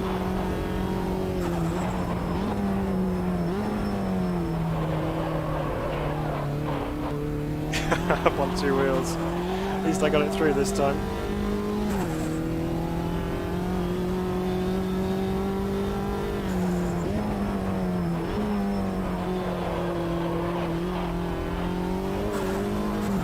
Up and over the line in a 2:23.4. One of the rare occasions I don't mind doing an extra lap. That was good. Okay. Mini Cooper works. 2:23.473. How did that stack up compared to some of the things around it?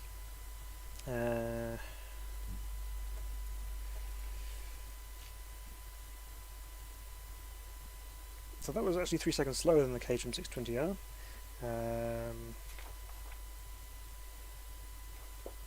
But a tenth quicker than the sprint race car with its V6, which is interesting. Oh, the top three on the mountain, good 2.7 seconds off the Nemesis, who I know is rapid in these things. Yeah, good car. Okay, increasing number of red on my chart here. Done that one. Done that one. Okay, not done this one. So this is the alter ego to the car that we drove not too long ago. This is the Chevrolet Cruze, which I know is essentially the same thing, just a different body shell. But it is listed as a separate car, so therefore we must drive it as part of this challenge. The Mini Coupe, which was discontinued. Okay, yeah, I know the one you mean. I think the only time I've seen that in a sim is actually Sim Raceway. So yeah, I haven't seen one of those. That was just a road car version. Barwell Racing. Hi, hello. Hope you're doing well. Thank you for joining the stream and coming along and spending some time with us this evening. Let's take this stock car for a lap around Bathurst. So we managed in the Corolla a 2:16. Is the Cruze with its slightly different body shell going to be any quicker or slower? We'll find out.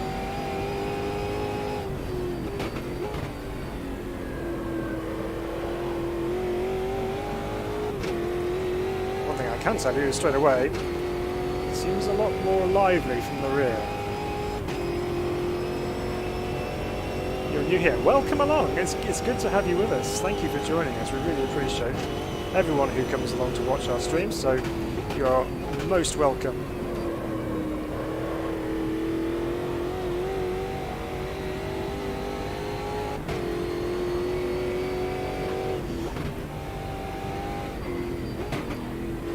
We hope you enjoy spending time with us and probably having a good laugh at my lack of ability, especially in Fuskas. So far we're up against the Corolla. Don't know how much by, so we've got to keep the pressure on, keep the lap time going. But without slamming into the wall, if possible. Okay, reload, go again. Got too excited. This is why you don't look at lap times when you're driving, until it's absolutely safe to do so. And even then, proceed with caution, because if you're looking at lap times, you've done 2 sectors and they're both your quickest sectors, you get all excited, you think, oh yes, I'm going to get a good lap time here. And then instantly, at the next corner that comes up, you either miss a braking point or you just throw it away. So, but of course you may have better mental capacity than I do to deal with those kind of things, so here we go.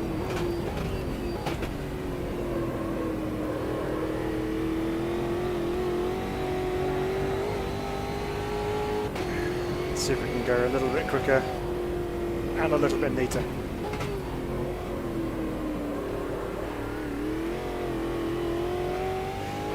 Less wheel spin out of the cutting that time through. Noted by the fact that we didn't see a massive cloud of smoke behind us in our mirrors.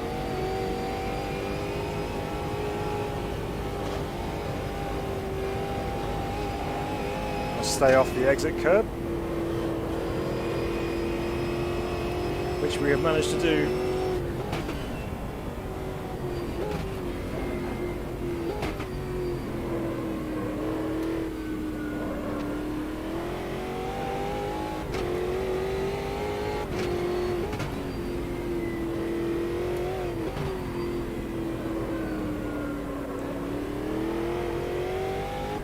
Definitely a lot looser than the Corolla. It could just be the fact that I've driven so many cars in between, but this feels a little bit more oversteered, which obviously you can dial out with setup, but being as we're on default settings, we will make do.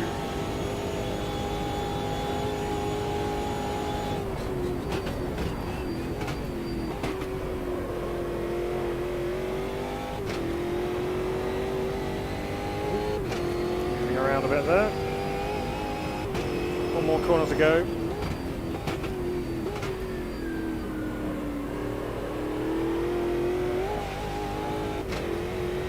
There we go, we have beaten the Corolla with a 2:15.1. That's actually seemingly quite a bit quicker. So what was the Corolla? It was on a 2:16.6. 1.5 seconds quicker for a Chevy. Impossible. Stock 20 cruise was certainly not cruising by the looks of the lap times. 1:52. Okay. Not bad at all. So that's the 2020 stock car season cars completed. We have the 21 cars obviously still, which probably won't be much different, but we will see. So that one is done. Next on our random generator, it's a time for some fun with one of the big guns, which we have not gone with yet. We've done 2 of the cars from this class, and now we're going to complete the full set with the Porsche 911 GT1, which, looking at the times, is the car to have around Bathurst. Where was our time in the Mercedes? Miles away, so we're not even going to embarrass ourselves by how far down the list we are. Let's go! Let's try the Porsche. Now this thing is fun. I have driven this on numerous occasions. 580 brake horsepower, 6-speed sequential box, and a flat 6. So we have that wonderful soundtrack again, paired with some really whooshy turbo noises. So Let's see how we can do with this one. This should be a quick lap. We'll be sub 2 minutes. But just how far below 2 minutes will we get? And can we do it in one take?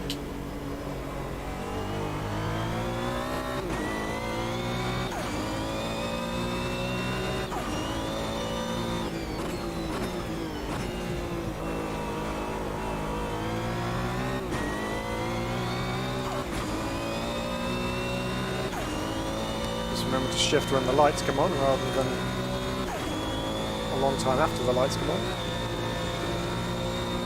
Already pulling massive speed.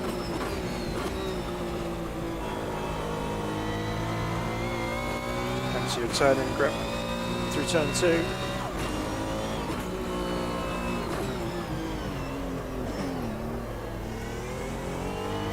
Too deep into the cutting. But we didn't clip any walls. We shall continue.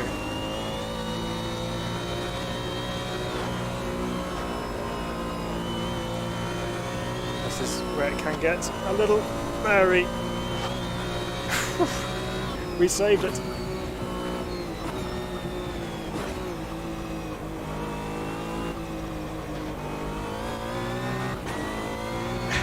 I don't know how we survive that. Oop, there's a wall. This braille driving into the elbow.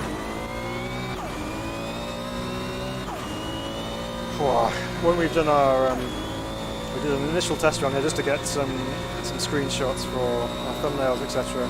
We didn't set any lap times with it. We just drove out of the lap. But we certainly had one of those moments over the top of the mountain when we did that. So. Lucky to get away with that one, that's for sure.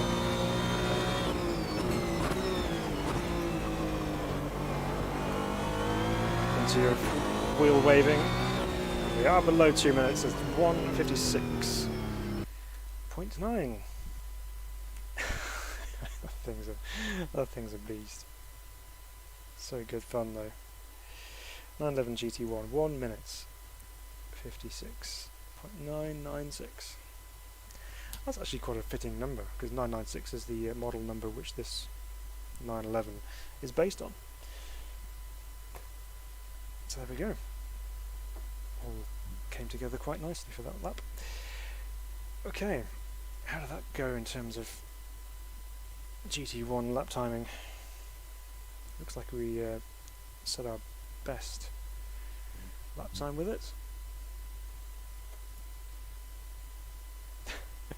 But sadly we're still... Oh yeah, we're there on page 3, there we go. Top of page 3, 1:56.9. Still miles off the pace. Oh, actually, it's not that bad. Only a second off. That's probably that big moment at the top of the hill. Right. Well, that was good. Okay, what's next? 16 we've done. 26 we've done. 4 we have not. Quickly back down to earth we come from the highs of GT1 machinery with the Fiat Uno Classic B. So again, there's our Chevette time we're aiming for, 2:52. I don't think we'll beat it. If I could only drive one class in MS2, it would be tempting picking the GT1s. They're all very different and all fun. Yes, they're quite a good variety of cars, aren't they, in the GT1 class? I mean, the Porsche, the Mercedes, and the McLaren, they're all very different. All completely different engines as well. Obviously, you've got a flat 6 V8 and the V12 as well. So yeah, they've done a lot of work on them recently, and they are driving really nicely. Let's get our gears right, shall we? Look at the flat top steering wheel we have in the Uno. It means business. You know that one, they just picked it up from Halfords, which is a car parts shop in the UK here, for you aren't from the UK.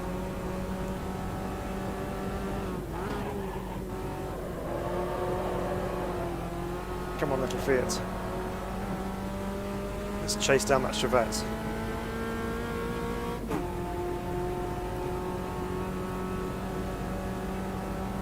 Once again, it looks like all my electrics are failing me because I don't have any boost. And my air-fuel ratio is horrific.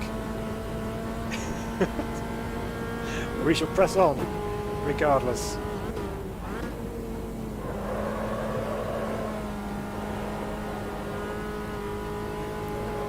I'm certainly glad the hill helps you up that one. Just kind of pulls you into the corner.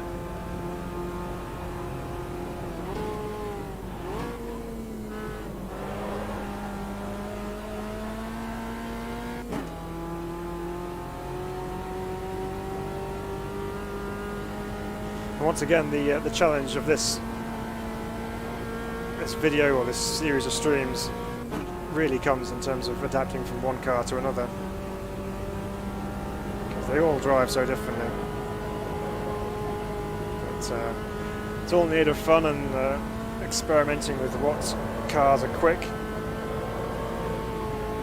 what they like to drive as well.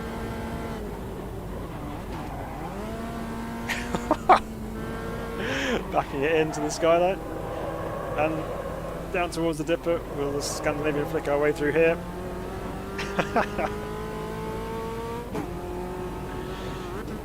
Not quick, I dare say, but pretty fun. So we're actually up on our Chevette time in split one, but we're down in the middle, unsurprisingly, just purely down to stability, I think.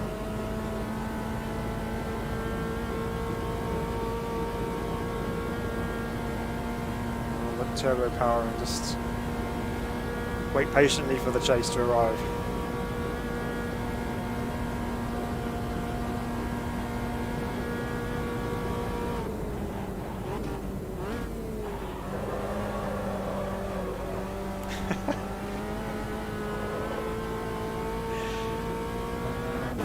Of all the low-speed front-wheel drive cars so far, I actually think this is probably the most fun to drive.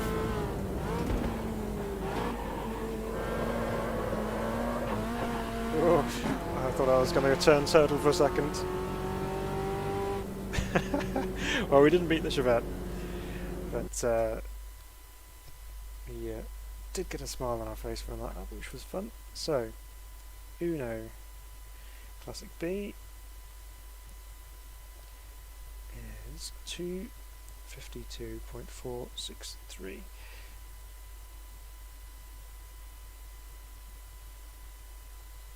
From 26 cars done, which means we have 12 to go. That is all we have left in this challenge. We've driven pretty much everything, but 12 more vehicles to go. Okay, let's mark that one off our list. Next one, 22, hasn't been done. That's good. This is the last piece of the jigsaw puzzle for the GT3 class.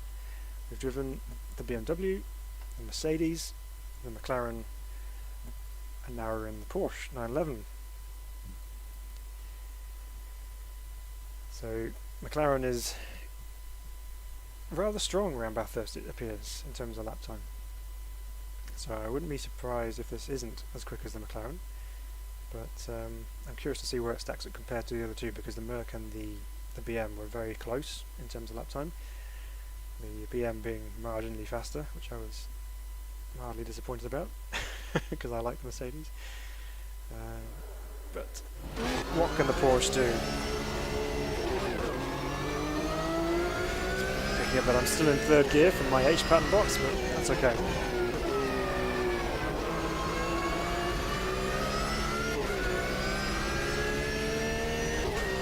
Go then.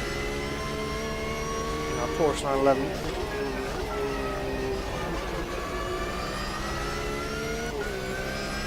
So let's go put that there. What's your favourite GT3 car? Regardless of what's in Automobilista 2, just in general. What's your favourite GT3 car? It's very popular in the world of motorsport and sim racing as well. So let us know what your favourite is.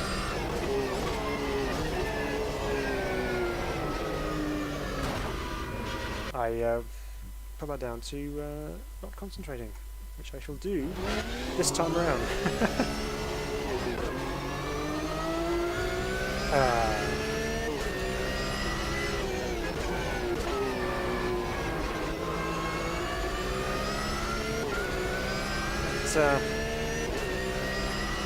Not recommending that I do that again. And,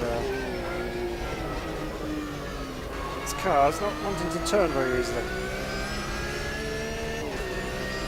Okay, I learned to drive in a 1985 900cc Uno. Very fuel efficient. It's 6 months to the gallon. Is that because it was parked up on the driveway by any chance? Wow, this is an exciting car to drive.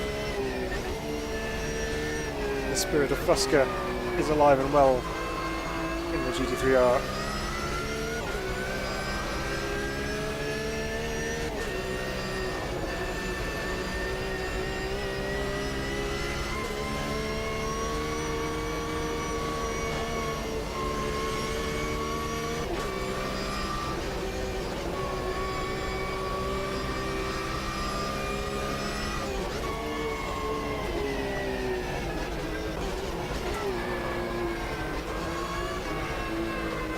Honestly, I did not think I would get that stopped.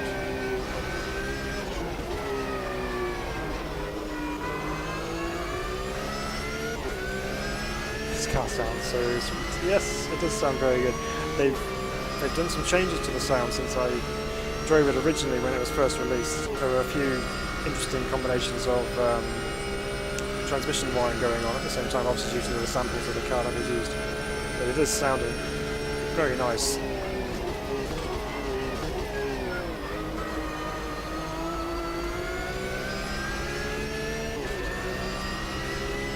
Braking capacity is actually a lot better than I give it credit for.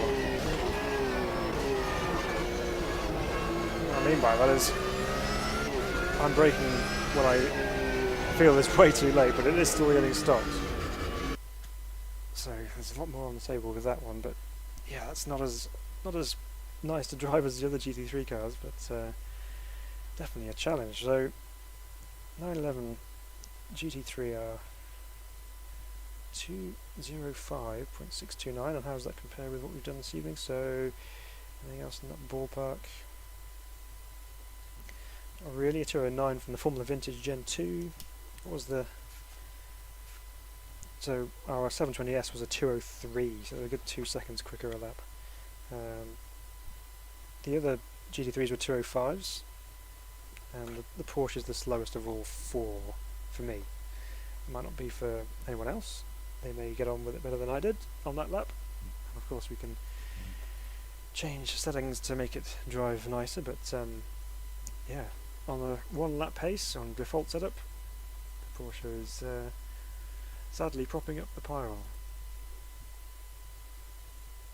Okay. Number 38. Stock car 2021, and we're back in the Corolla.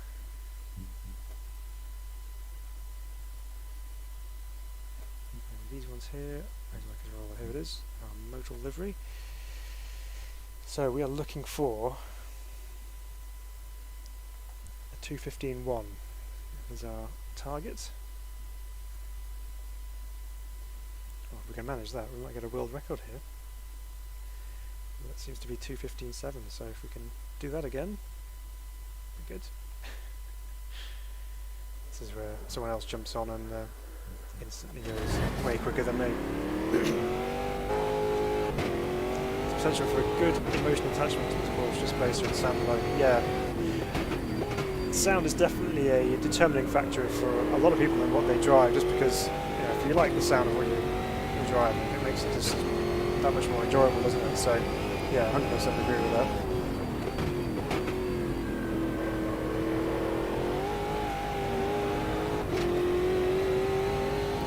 Bit of slippage on the way through the first corner.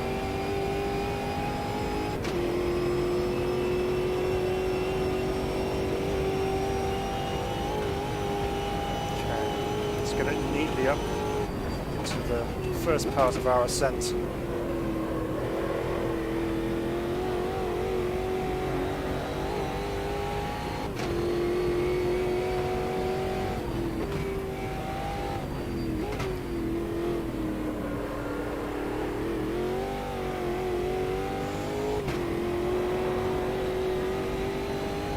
Slidey still.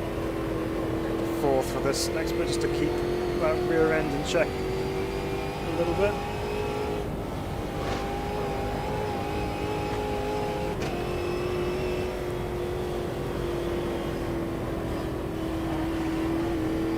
Where's that curb that nearly got me again?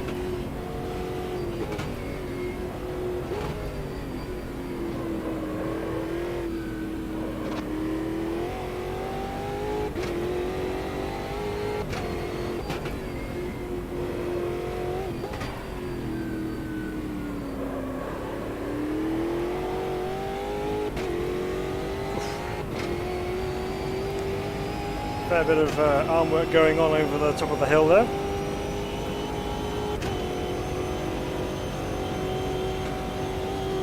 But we kept the panels tidy and straight. That's all we can ask for.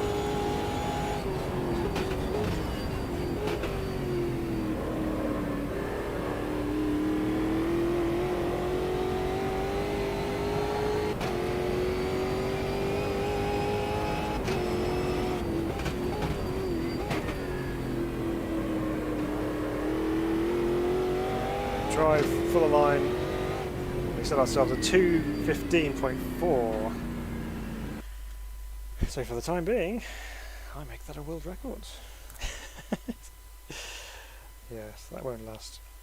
Stock car, 21 Corolla, 2:15.401. Now we know that the Cruise was quicker than the Corolla in the 2020 car, so that would be the case in the 21. Remains to be seen, so we'll find that out before the evening is through.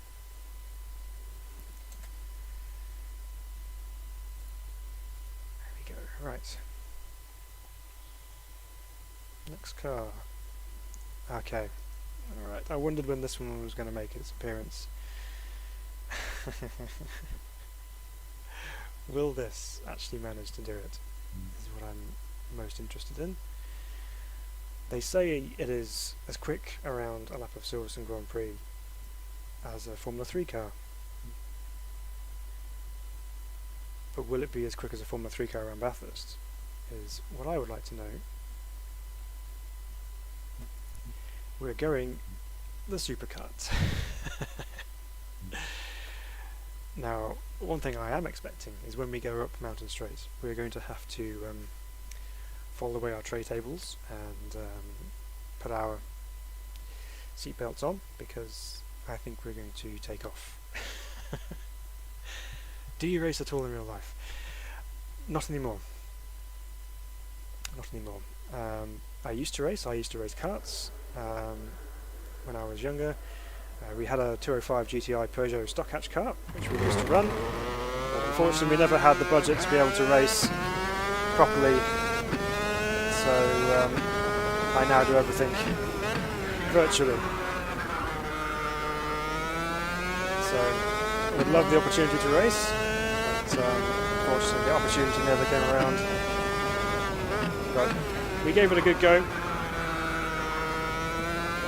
We enjoyed what we did do. It was there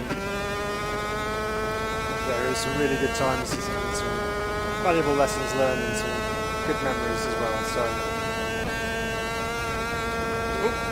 didn't take off as much as I was expecting to, but we did get a wheelie.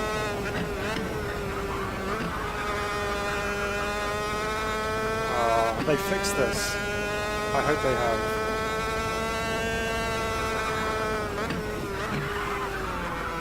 The reason I say that is because I used to drive this at Donington Park and it would always have an absolute fit and wouldn't go through the craner curves. But it seems to be driving much better.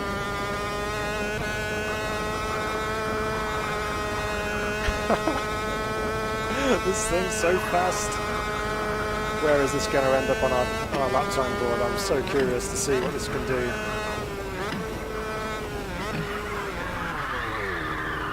don't ruin it, Phil. I'm not having that. I'm not having that. I'm going to do that again because I really want to give this a genuine chance. That's so fast.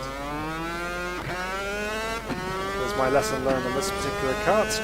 Don't shift down to second too early. And the descent down the hill.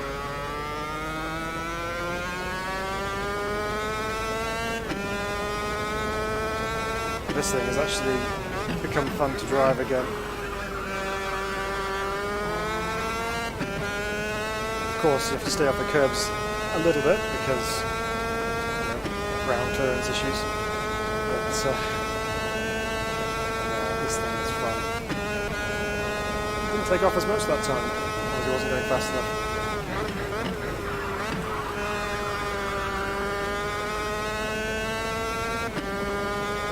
It's just mighty the amount of speed you can carry.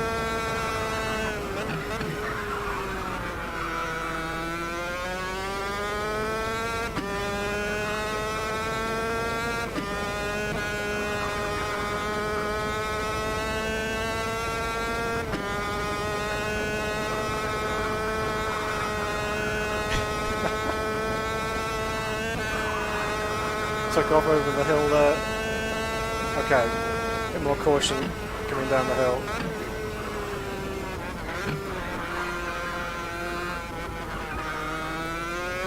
Almost did it again.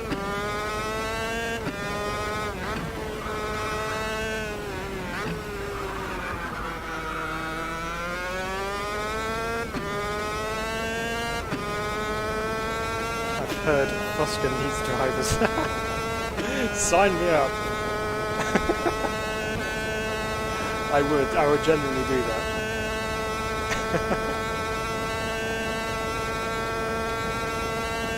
Car is just as fast for sure. So close to a true F1 experience. Wow. Last year's team.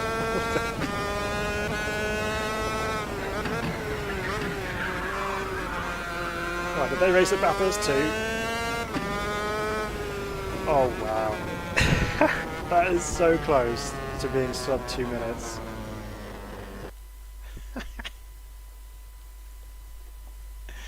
That is epic.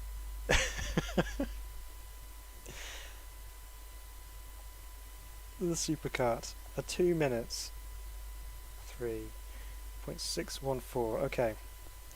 So, our F3 car that we drove earlier on was a 2:07, so we're 4 seconds a lot quicker than that. What else have we got on here that's anywhere near that? We're quicker than a GT3 car. We're quicker than 3 GT3 cars actually. We're about on the same lap time as a Formula Retro V8. Quicker than the Formula Retro V12. Just going through some of these because that's just so fascinating. What else have we got? Quicker than the Brabham BT44 F1 car. And many other cars we are much quicker than. That thing is fun. Love it.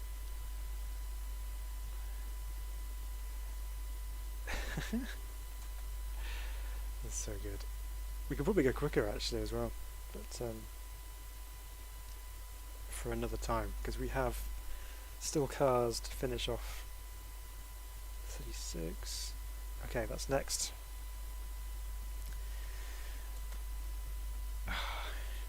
That's a good one actually. Hang on. Yeah, see we're still, yeah, see there's people who've gone below 2 minutes, so yeah, definitely a lot of time to be found with that. Okay, P1 time again, so still something reasonably quick. Now is our time to try the Judd V10. About as safe as the BT44 too. Yeah. But in the The thing I love about Automobilista 2 is that obviously you've got the same driver model which you use, but all the drivers in the Karts are wearing hands devices, which is about as useful as a chocolate teapot. It's just... it's hilarious. Okay. V10 power, because we love V10s. So far the V6 turbo and the Honda 4-cylinder are the quicker ones. So let's see what the V10 can do.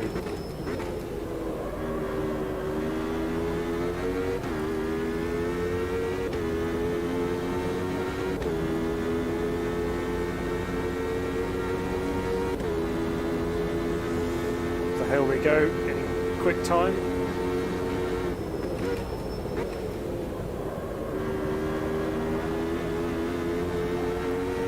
Good meter wide of the apex curve there, but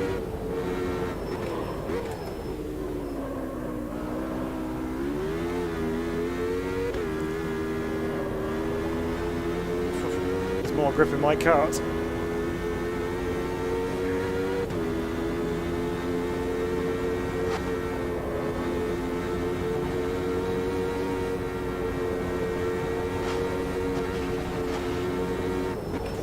That was the limit.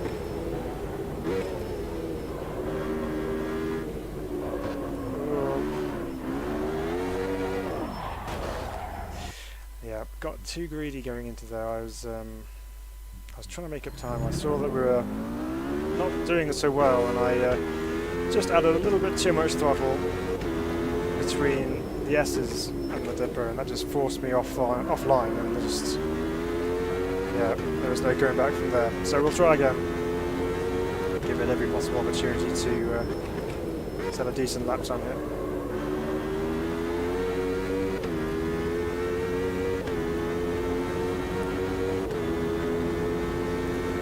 Now the main difference with this one, most modern LMP cars, is it actually has a central driving position. I don't think the current LMP cars do.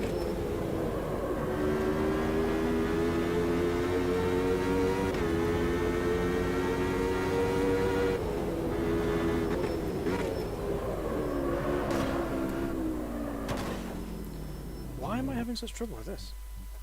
This shouldn't be this difficult.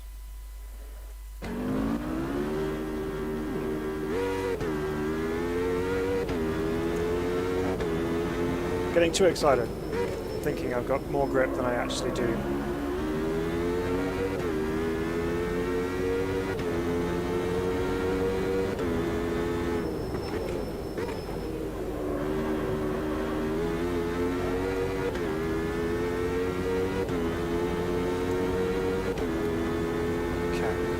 This time, nice and smooth, nice and easy, and in control, hopefully.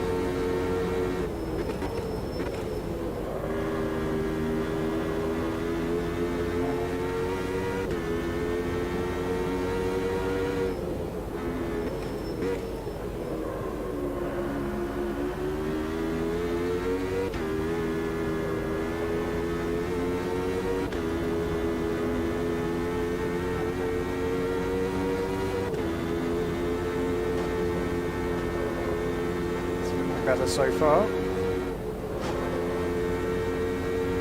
Let's give that a little bit of lift because I was a bit late on the old turn-in.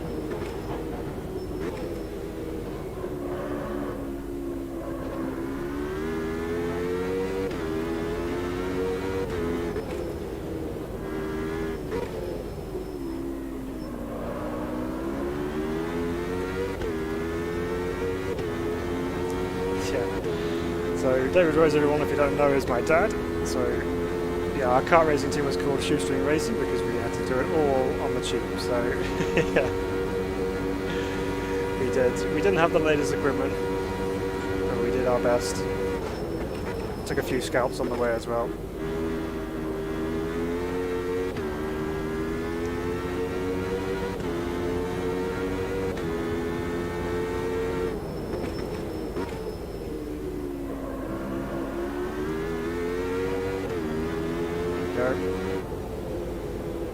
A 1:55.1. 155.1. So, oops, got myself on the right page here. This is the Metal Morrow AJR, and we are the V10. 155.161. So what's that in comparison then? Let's see if we can find quickly the other ones. So the Metal Morrow, what was it? So the V8 was a 158, so we're quicker than that. The V6 is a 154.6, so we're slower than that. And the Honda was a 53. So a big difference, really big difference in terms of lap time between the different engine versions.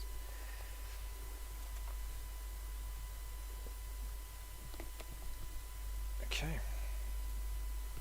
Next. Done that one. Done that one. Done that one. Done that one. And that one. One of these times we're going to get one we haven't done.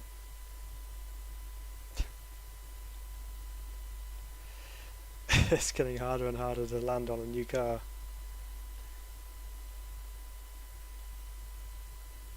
Okay, now we have stock car. Salvaging tyres from the bins at the end of meetings that were better than the ones we were running.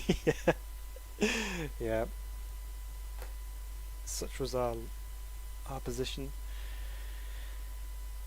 Yeah, that race in the rain. Didn't have time to change this to rain tyres, so we just went out on slicks. Because that's what you do when you don't have the opportunity to change tyres. You just make do. Good time for learning car control, that's for sure. Where are we? Stock cars. Stock car 2021, and the Cruise. Yep, so there we are, top of the timesheets in our Corolla. Let's see if we can lower that time. Let's see what we can do with this thing. I've had good practice now in the stock car, so we should know what we're doing. Shouldn't have to redo the lap. Just building myself up here for the fall.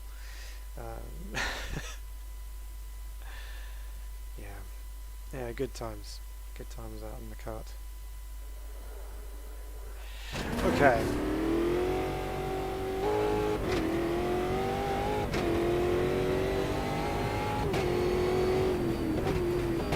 Let's see what this Cruise can do, whether we can cruise further up the timesheets.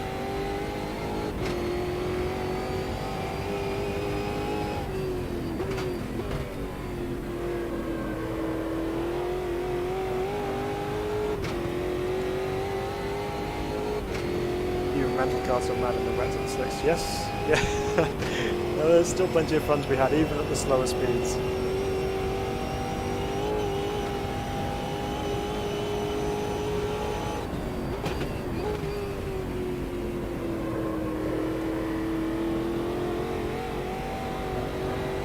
Dancing a little bit out of there.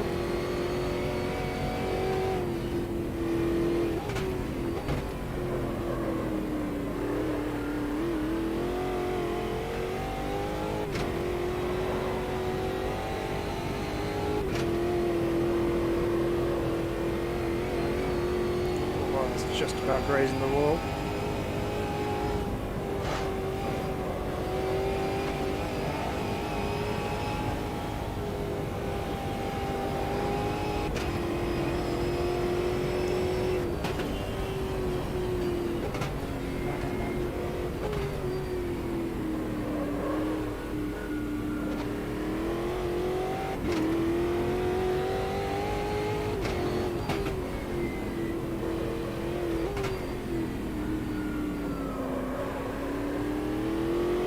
Got to say, these stock cars are really good.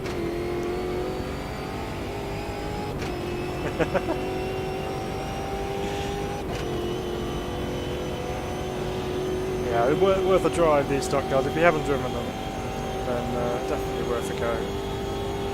Good fun to race as well.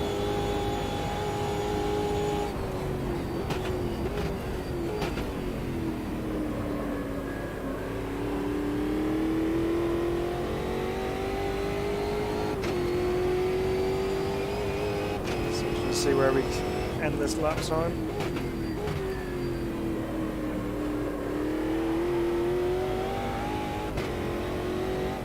Ooh. The Corolla takes this one. the Cruise is not as quick this time around. So 2:15.856 for the stock. 21 Cruise.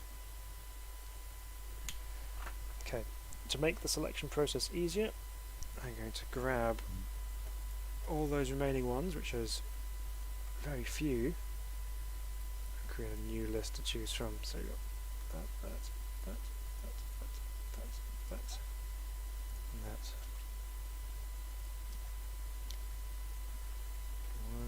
Okay. 8 to go. That's all there is. Just amend my generator. So number 5. Okay, this one is featured on the thumbnails. You may have noticed that for the first 3 parts of this series, every time we put a thumbnail up with 2 different cars on it, none of those cars have appeared on that particular part. So one thing about this particular section is we can at least get it right. We're actually going to have one of these cars featured in this section. So this is a Formula Retro. This is the McLaren M23 in Yardley colours, as we're going to run in this one. So we have a few other Formula Retro cars to try and beat. Let's see what happens. So far our quickest Formula Retro lap around here in this class is 2:03. So let's see if we can go any quicker. Okay. Once again, big tall airboxes. Big fat rear slicks.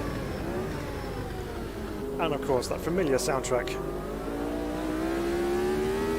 of the Cosworth DFV.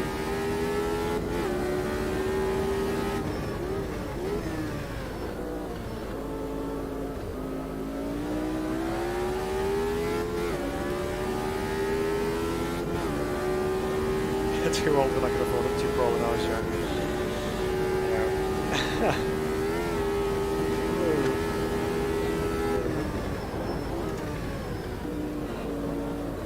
Little stutter when I hit the brakes, but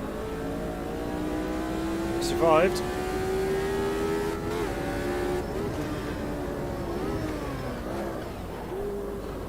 Oof.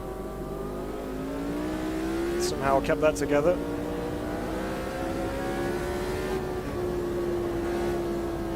A couple of big saves on the mountain tonight.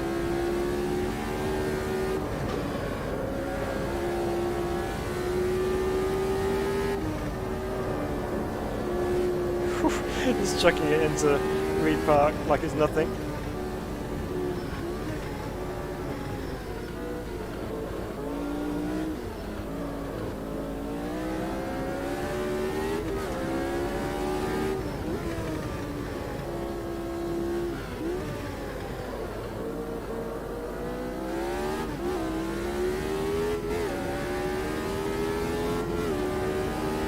Well, so far it's not a bad lap. This is actually really nice to drive. I don't know if you have 6 gears. You don't.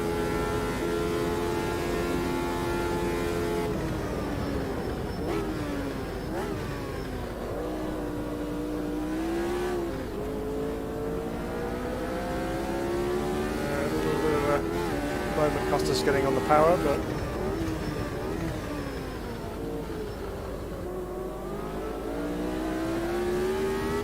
made it through.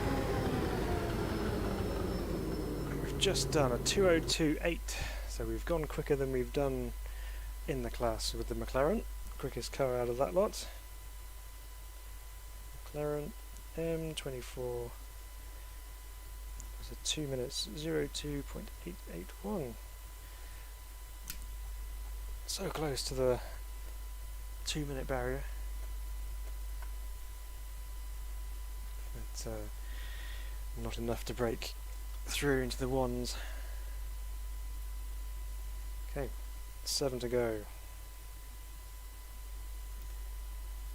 Next car is another rapid single-seater. The Formula 10 Gen 1, sorry, V10 Gen 1. Where would this one end up? So, for reference, we are looking to beat a 144.9, I believe. Oh no, actually, it probably. Oh no, yeah, it will be 144.9. So that's what we're trying to accomplish with this one. Now this one's running actual slicks rather than grooved slicks.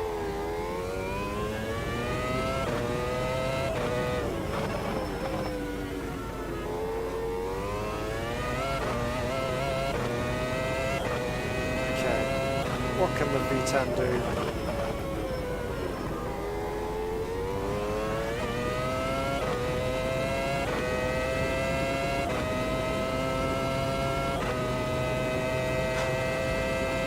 Over the crest of the hill, break about 100.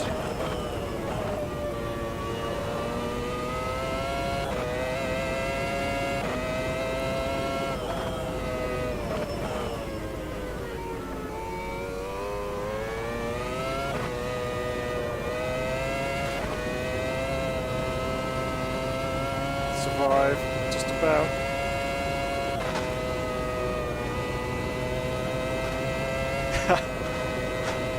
Braille driving.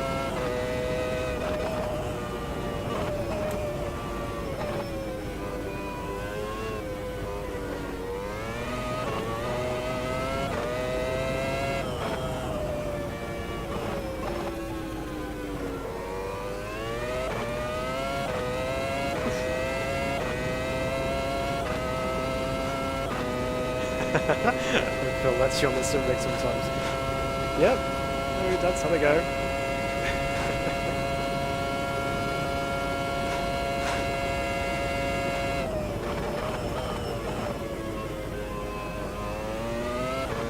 We had a drive in the Peugeot as well a couple of times.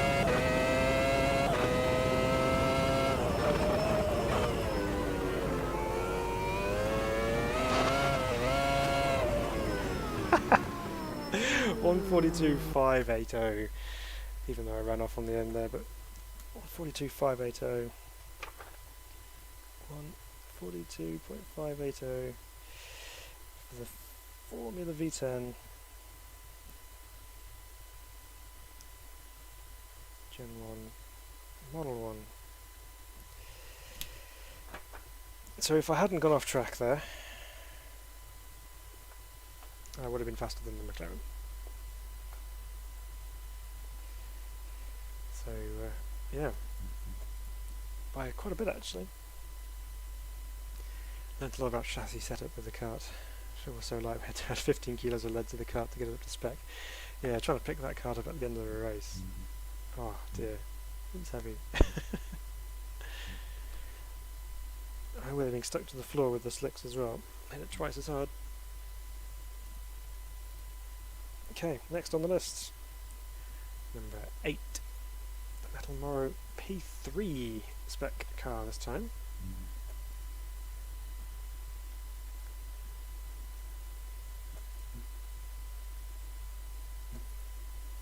Which one was it? Duratec.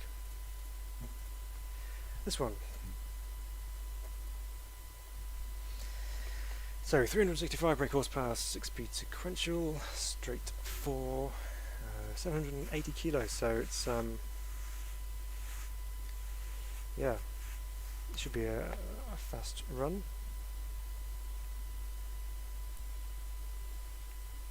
The Duratec engine. Excuse me. Okay. Use the paddles rather than the H-box.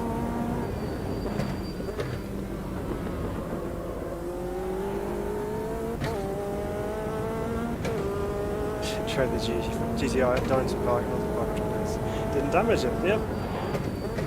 Nope, certainly didn't.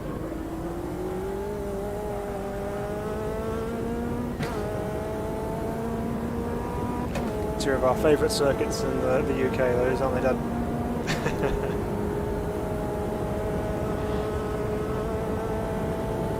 Okay, where are we going to brake for this one? Probably here.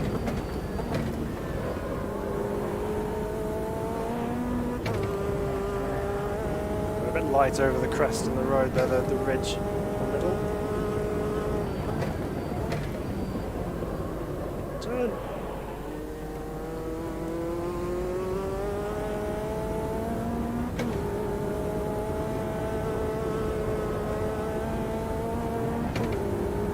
So this in its class is up against another Metal Morrow car. This time that was the Honda, but also the fan favourite Rocco. This massive gear indicator.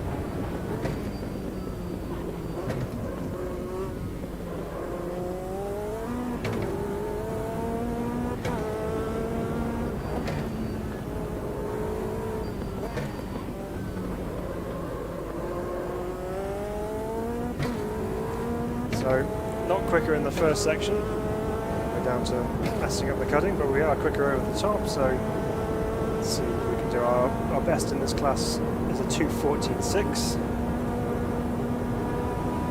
Let's see, can we lower that?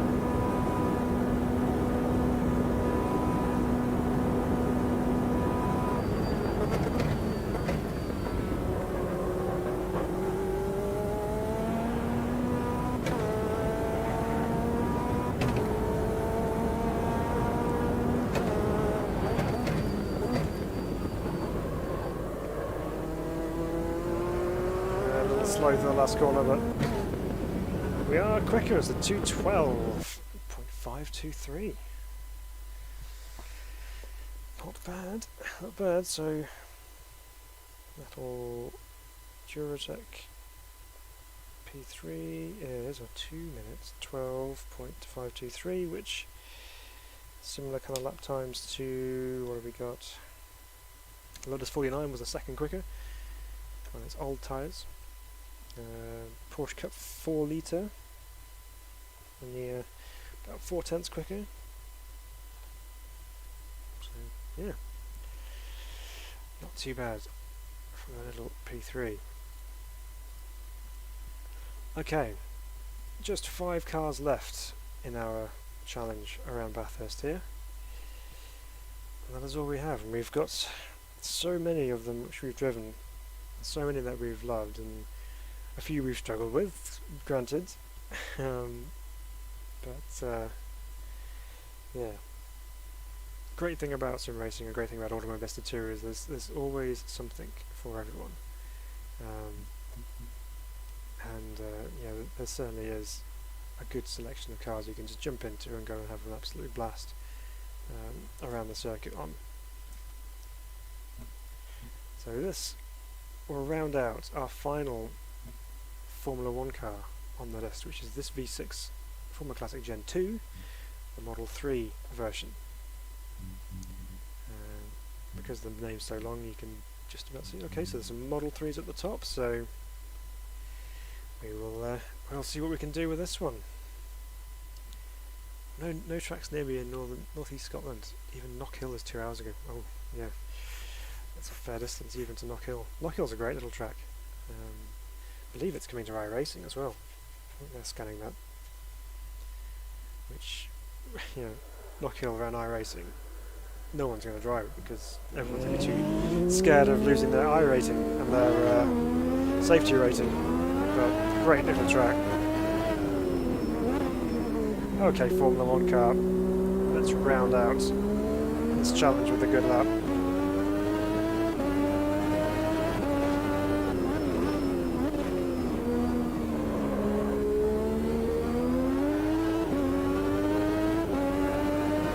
Yeah, we do love Knockhill. Light over the crest, but no lift off.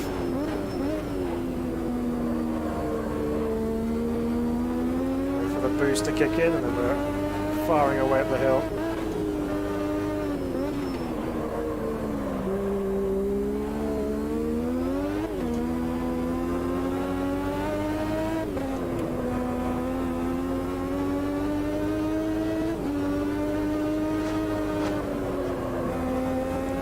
Big understeer to get out of the throttle.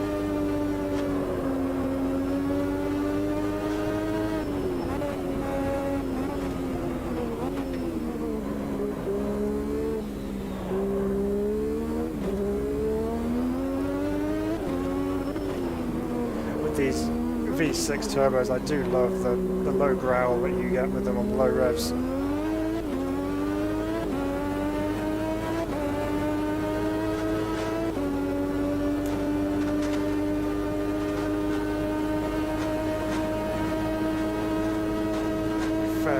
Lick a pace on down Condenser Straight.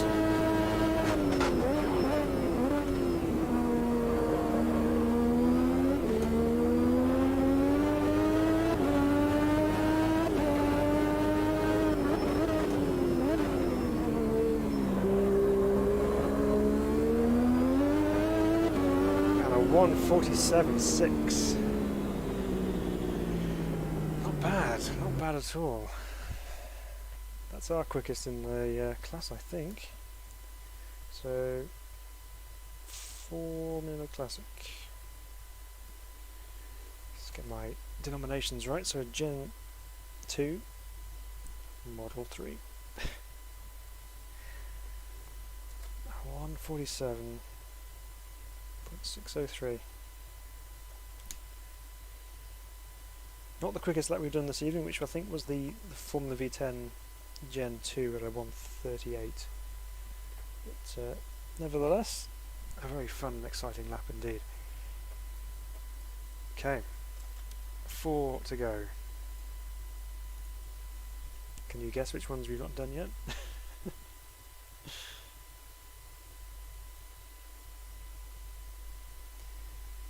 Okay, this is looking like it's going to be a good ending, because we've got this one to go, and then we've got some really nice cars to come.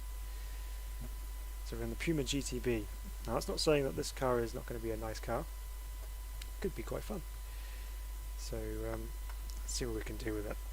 Rear drive, straight 6, 190 brake, 4-speed gearbox, and a Starsky and Hutch-esque paint job on the side.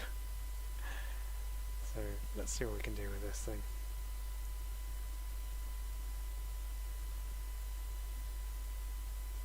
Loads in, here we go. Something very reminiscent to the Opala stock cars.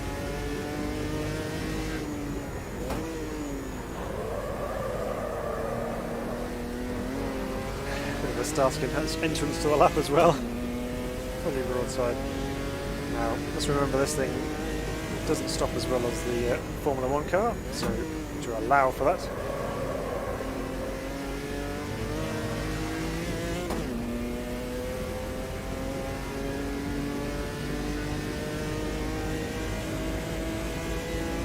Up the hill we go.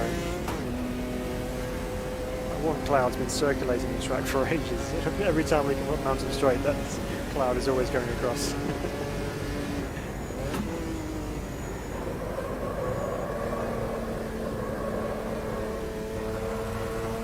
A little bit sideways up there, but not too bad.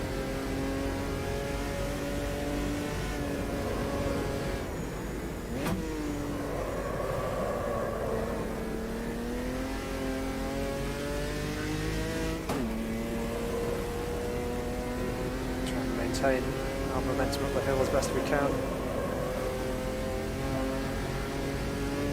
Moving up the curb slightly.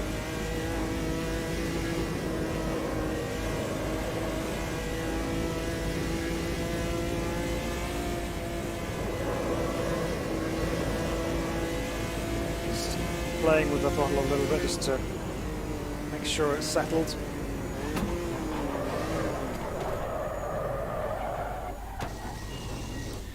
Well, we may be down to the last 4 cars, but we're certainly not down to the last 4 laps. And away we go again.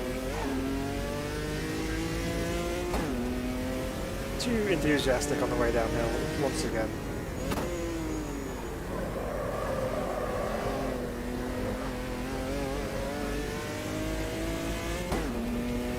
You know, I thought I could save that for just a brief moment. Then the wheel put too much lock on. Oh no.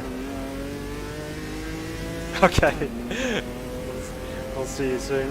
Thanks for coming on and watching.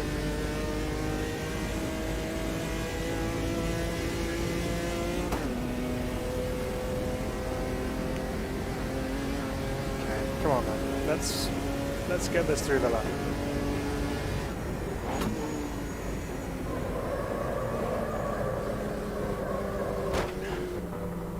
I cannot believe this. Honestly, I cannot believe this. Am I getting tired or what?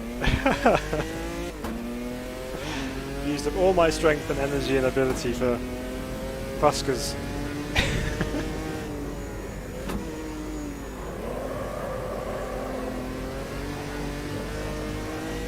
Okay, we've got this. We've got this.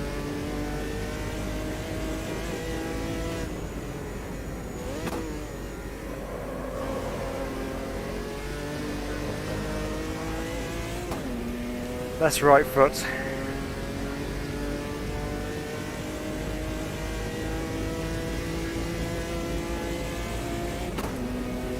So what have we learned from this challenge then? Just looking back on it, we've driven so many cars, over 100 cars in AMS2.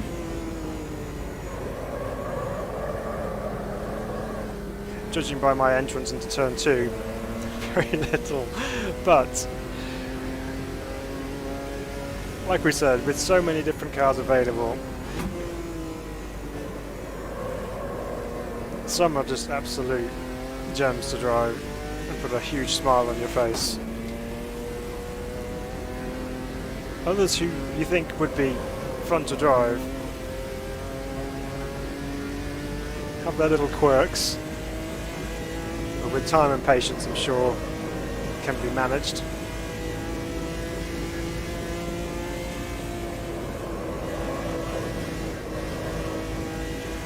The classic F1 cars are an absolute riot, especially now they've had their tyre model updated slightly.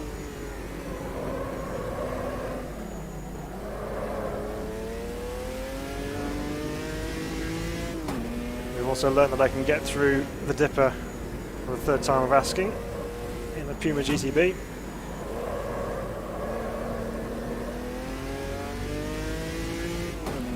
We've learned that Fuskers don't like Bathurst. I'm giving them a really bad name, but if you drive any of those at, I'm going to say more conventional circuits, so ones that they're more happy with, which don't have massive gradient changes like they do here, they are actually really good to drive. They are challenging, as you'd expect, but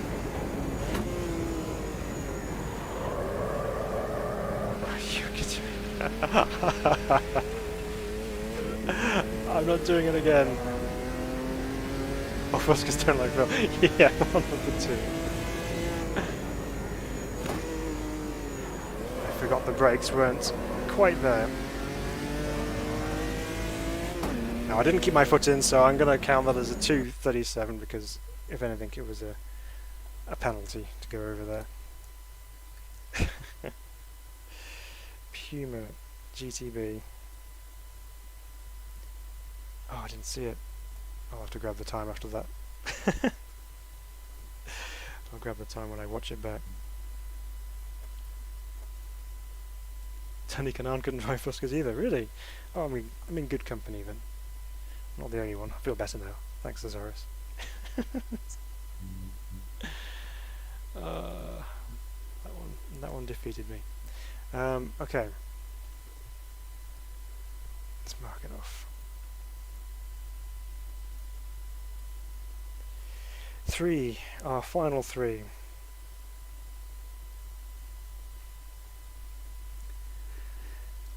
Starting our final 3, we have our final Ginetta. the G55 Super Cup car. So we've driven the GT4 spec car, and I don't think this is too different. But again, it is a different car, and we need to drive it. Because. Just because. So, what have we done? Let's quickly scan through, see what we've done with this one. Can't find it. This would have been back on part 2, I think. It was all sponsored by Genenda. Yeah, so a 219.4 is what we should be keeping an eye out for. Just lose my pen. Okay.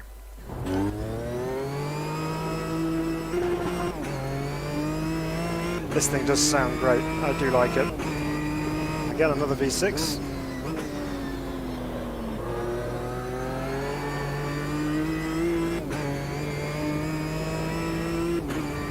What can this thing do around the mountain?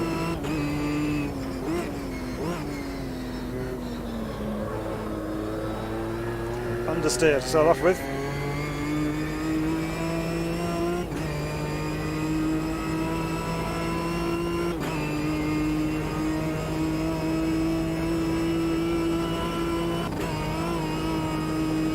Over the top of the hill.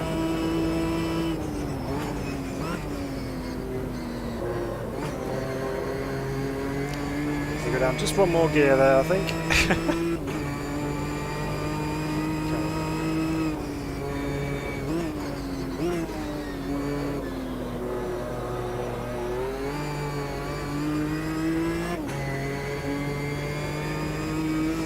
Let's try and give this everything we've got to finish strongly.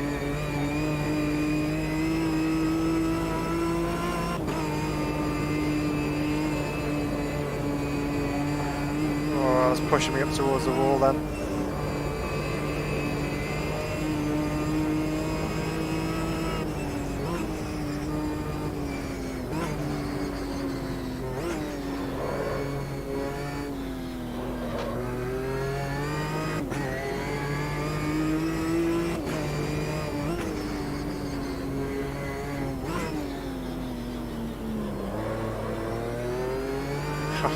That was pretty slow. Lost track, you know. Yeah, I'm not surprised. I've lost a lot of the track through spins and things, but yeah, we have completed GT3 and we have also completed all the F1 cars.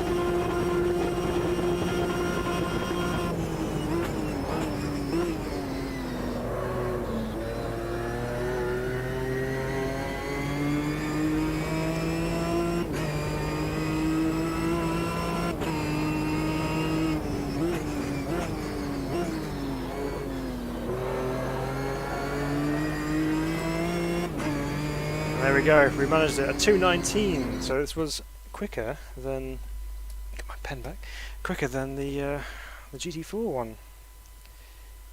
So the Genetta Super Cup was a 2:19, dead, right on the nose. 2 to go.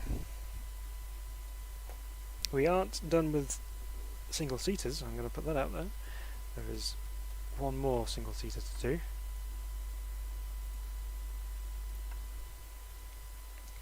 But will it be next?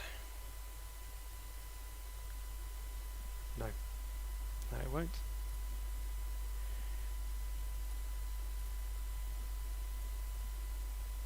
Next up is the final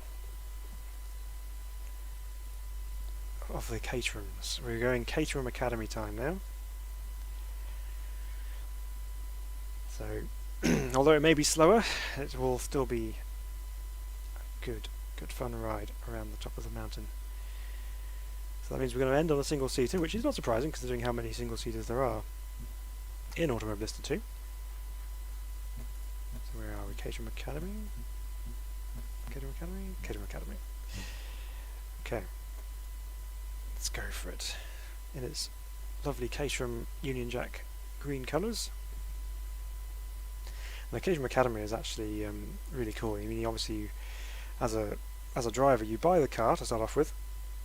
You then own the car, obviously, but then you take it on a series of things. So they take you through your license test. You do a mixture of sprints, hill climbs, and some circuit races as well. And then after the end of the season, you keep the car and you do whatever you like with it. You can either just use it as a street car, or you can take it to their graduate series. And there's a good racing ladder within the Caterham racing family. One of the successes of club level motorsport in the UK. Always lots of frantic racing to be had. Yes, the street cars are done. We've done the McLaren, we've done the Ultima, we've done the Camaro.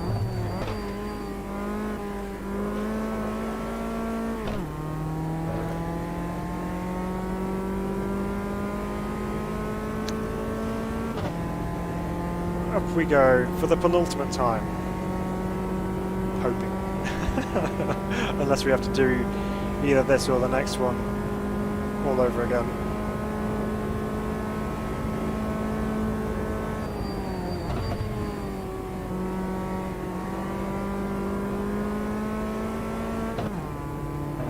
Ah, the rev dying. No. So unless we've got spotlights on the front of this one, we've got our headlights because essentially it's a road legal car.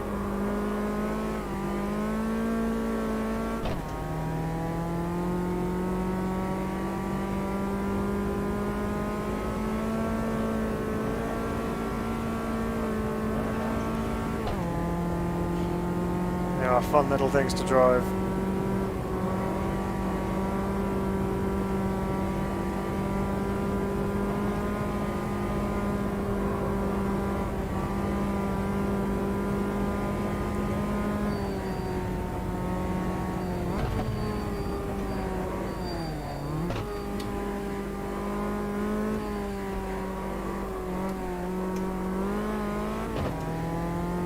Nearly.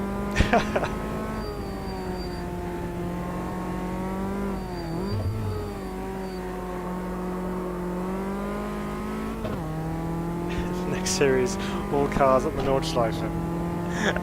Don't do this to me. That would literally be several years worth of content right there. That would take so long to do. This has taken quite a while, in fairness. It took a lot more than I was expecting it to.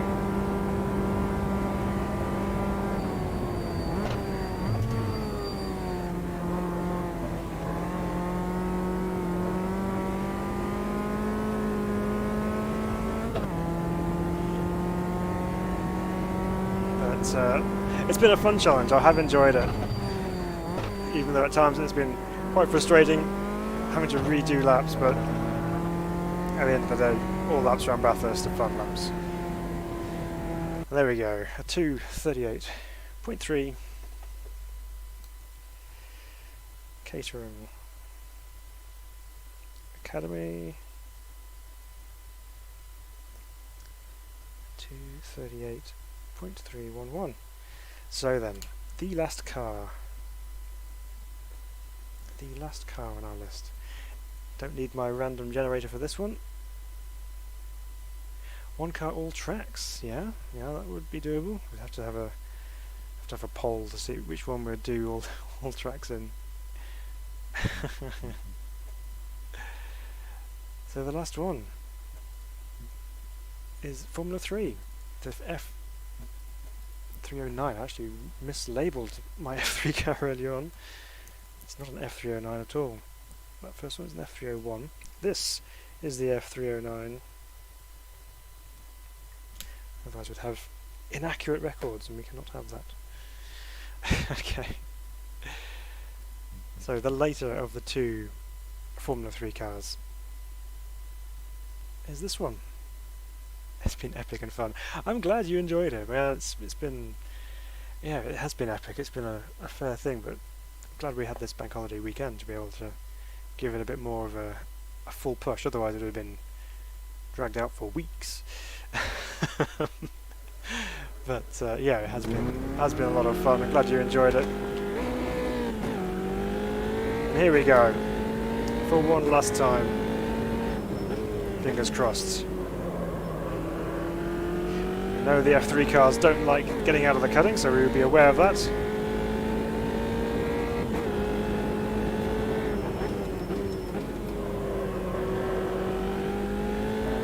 Will this be quicker than the older version? That'd be the main thing to look out for here. So we were on a 207.3 with the F301.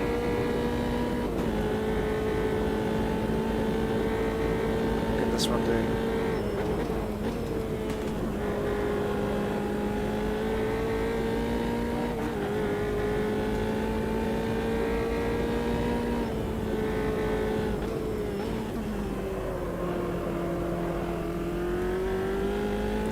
Lean out of the cutting, even if it was a little bit wide.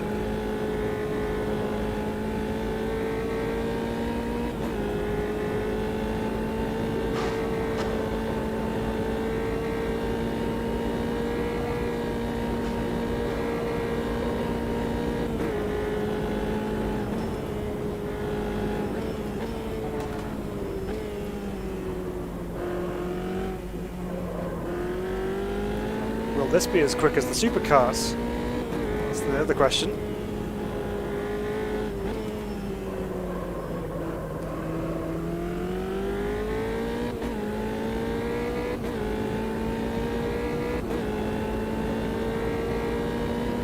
So far we've set green sectors in 1 and 2, so we're going to beat the older car if we can keep it together.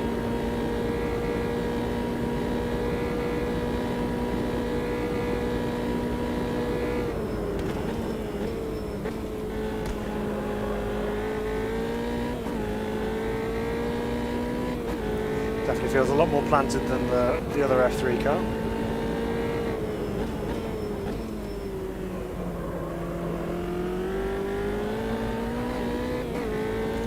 Over the line at 2:06.1.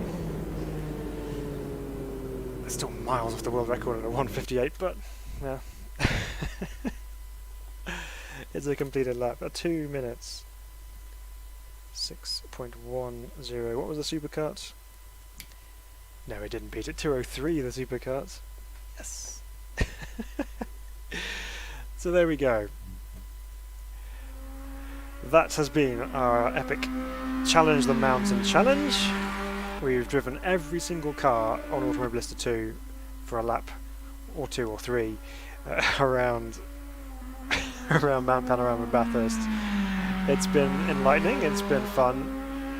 It's been a challenge at times, but some of them have just been an absolute joy to drive. So big thanks to everyone who has stuck with us and who has joined us for all these parts. You can go back and look through them. We'll put timestamps on them so you can find your favourite cars. But we really appreciate you for joining us, and for those who subscribe to the channel and become a teammate to Sim Racing Bible, we really appreciate you guys. You guys are awesome. On Fusca all tracks, by the end of it you'll be a Fusca black belt. No, that just sounds like punishment, but yeah, maybe we'll try it. But if you have enjoyed this, please do click the like button below as well. Leave a comment as to which car was your favourite. That would be really cool to see. But yeah, until next time, we will see you all very, very soon indeed, as we just pause our video accidentally. But there we go. Thank you so much for joining us. We will see you all very soon. Take care of yourselves.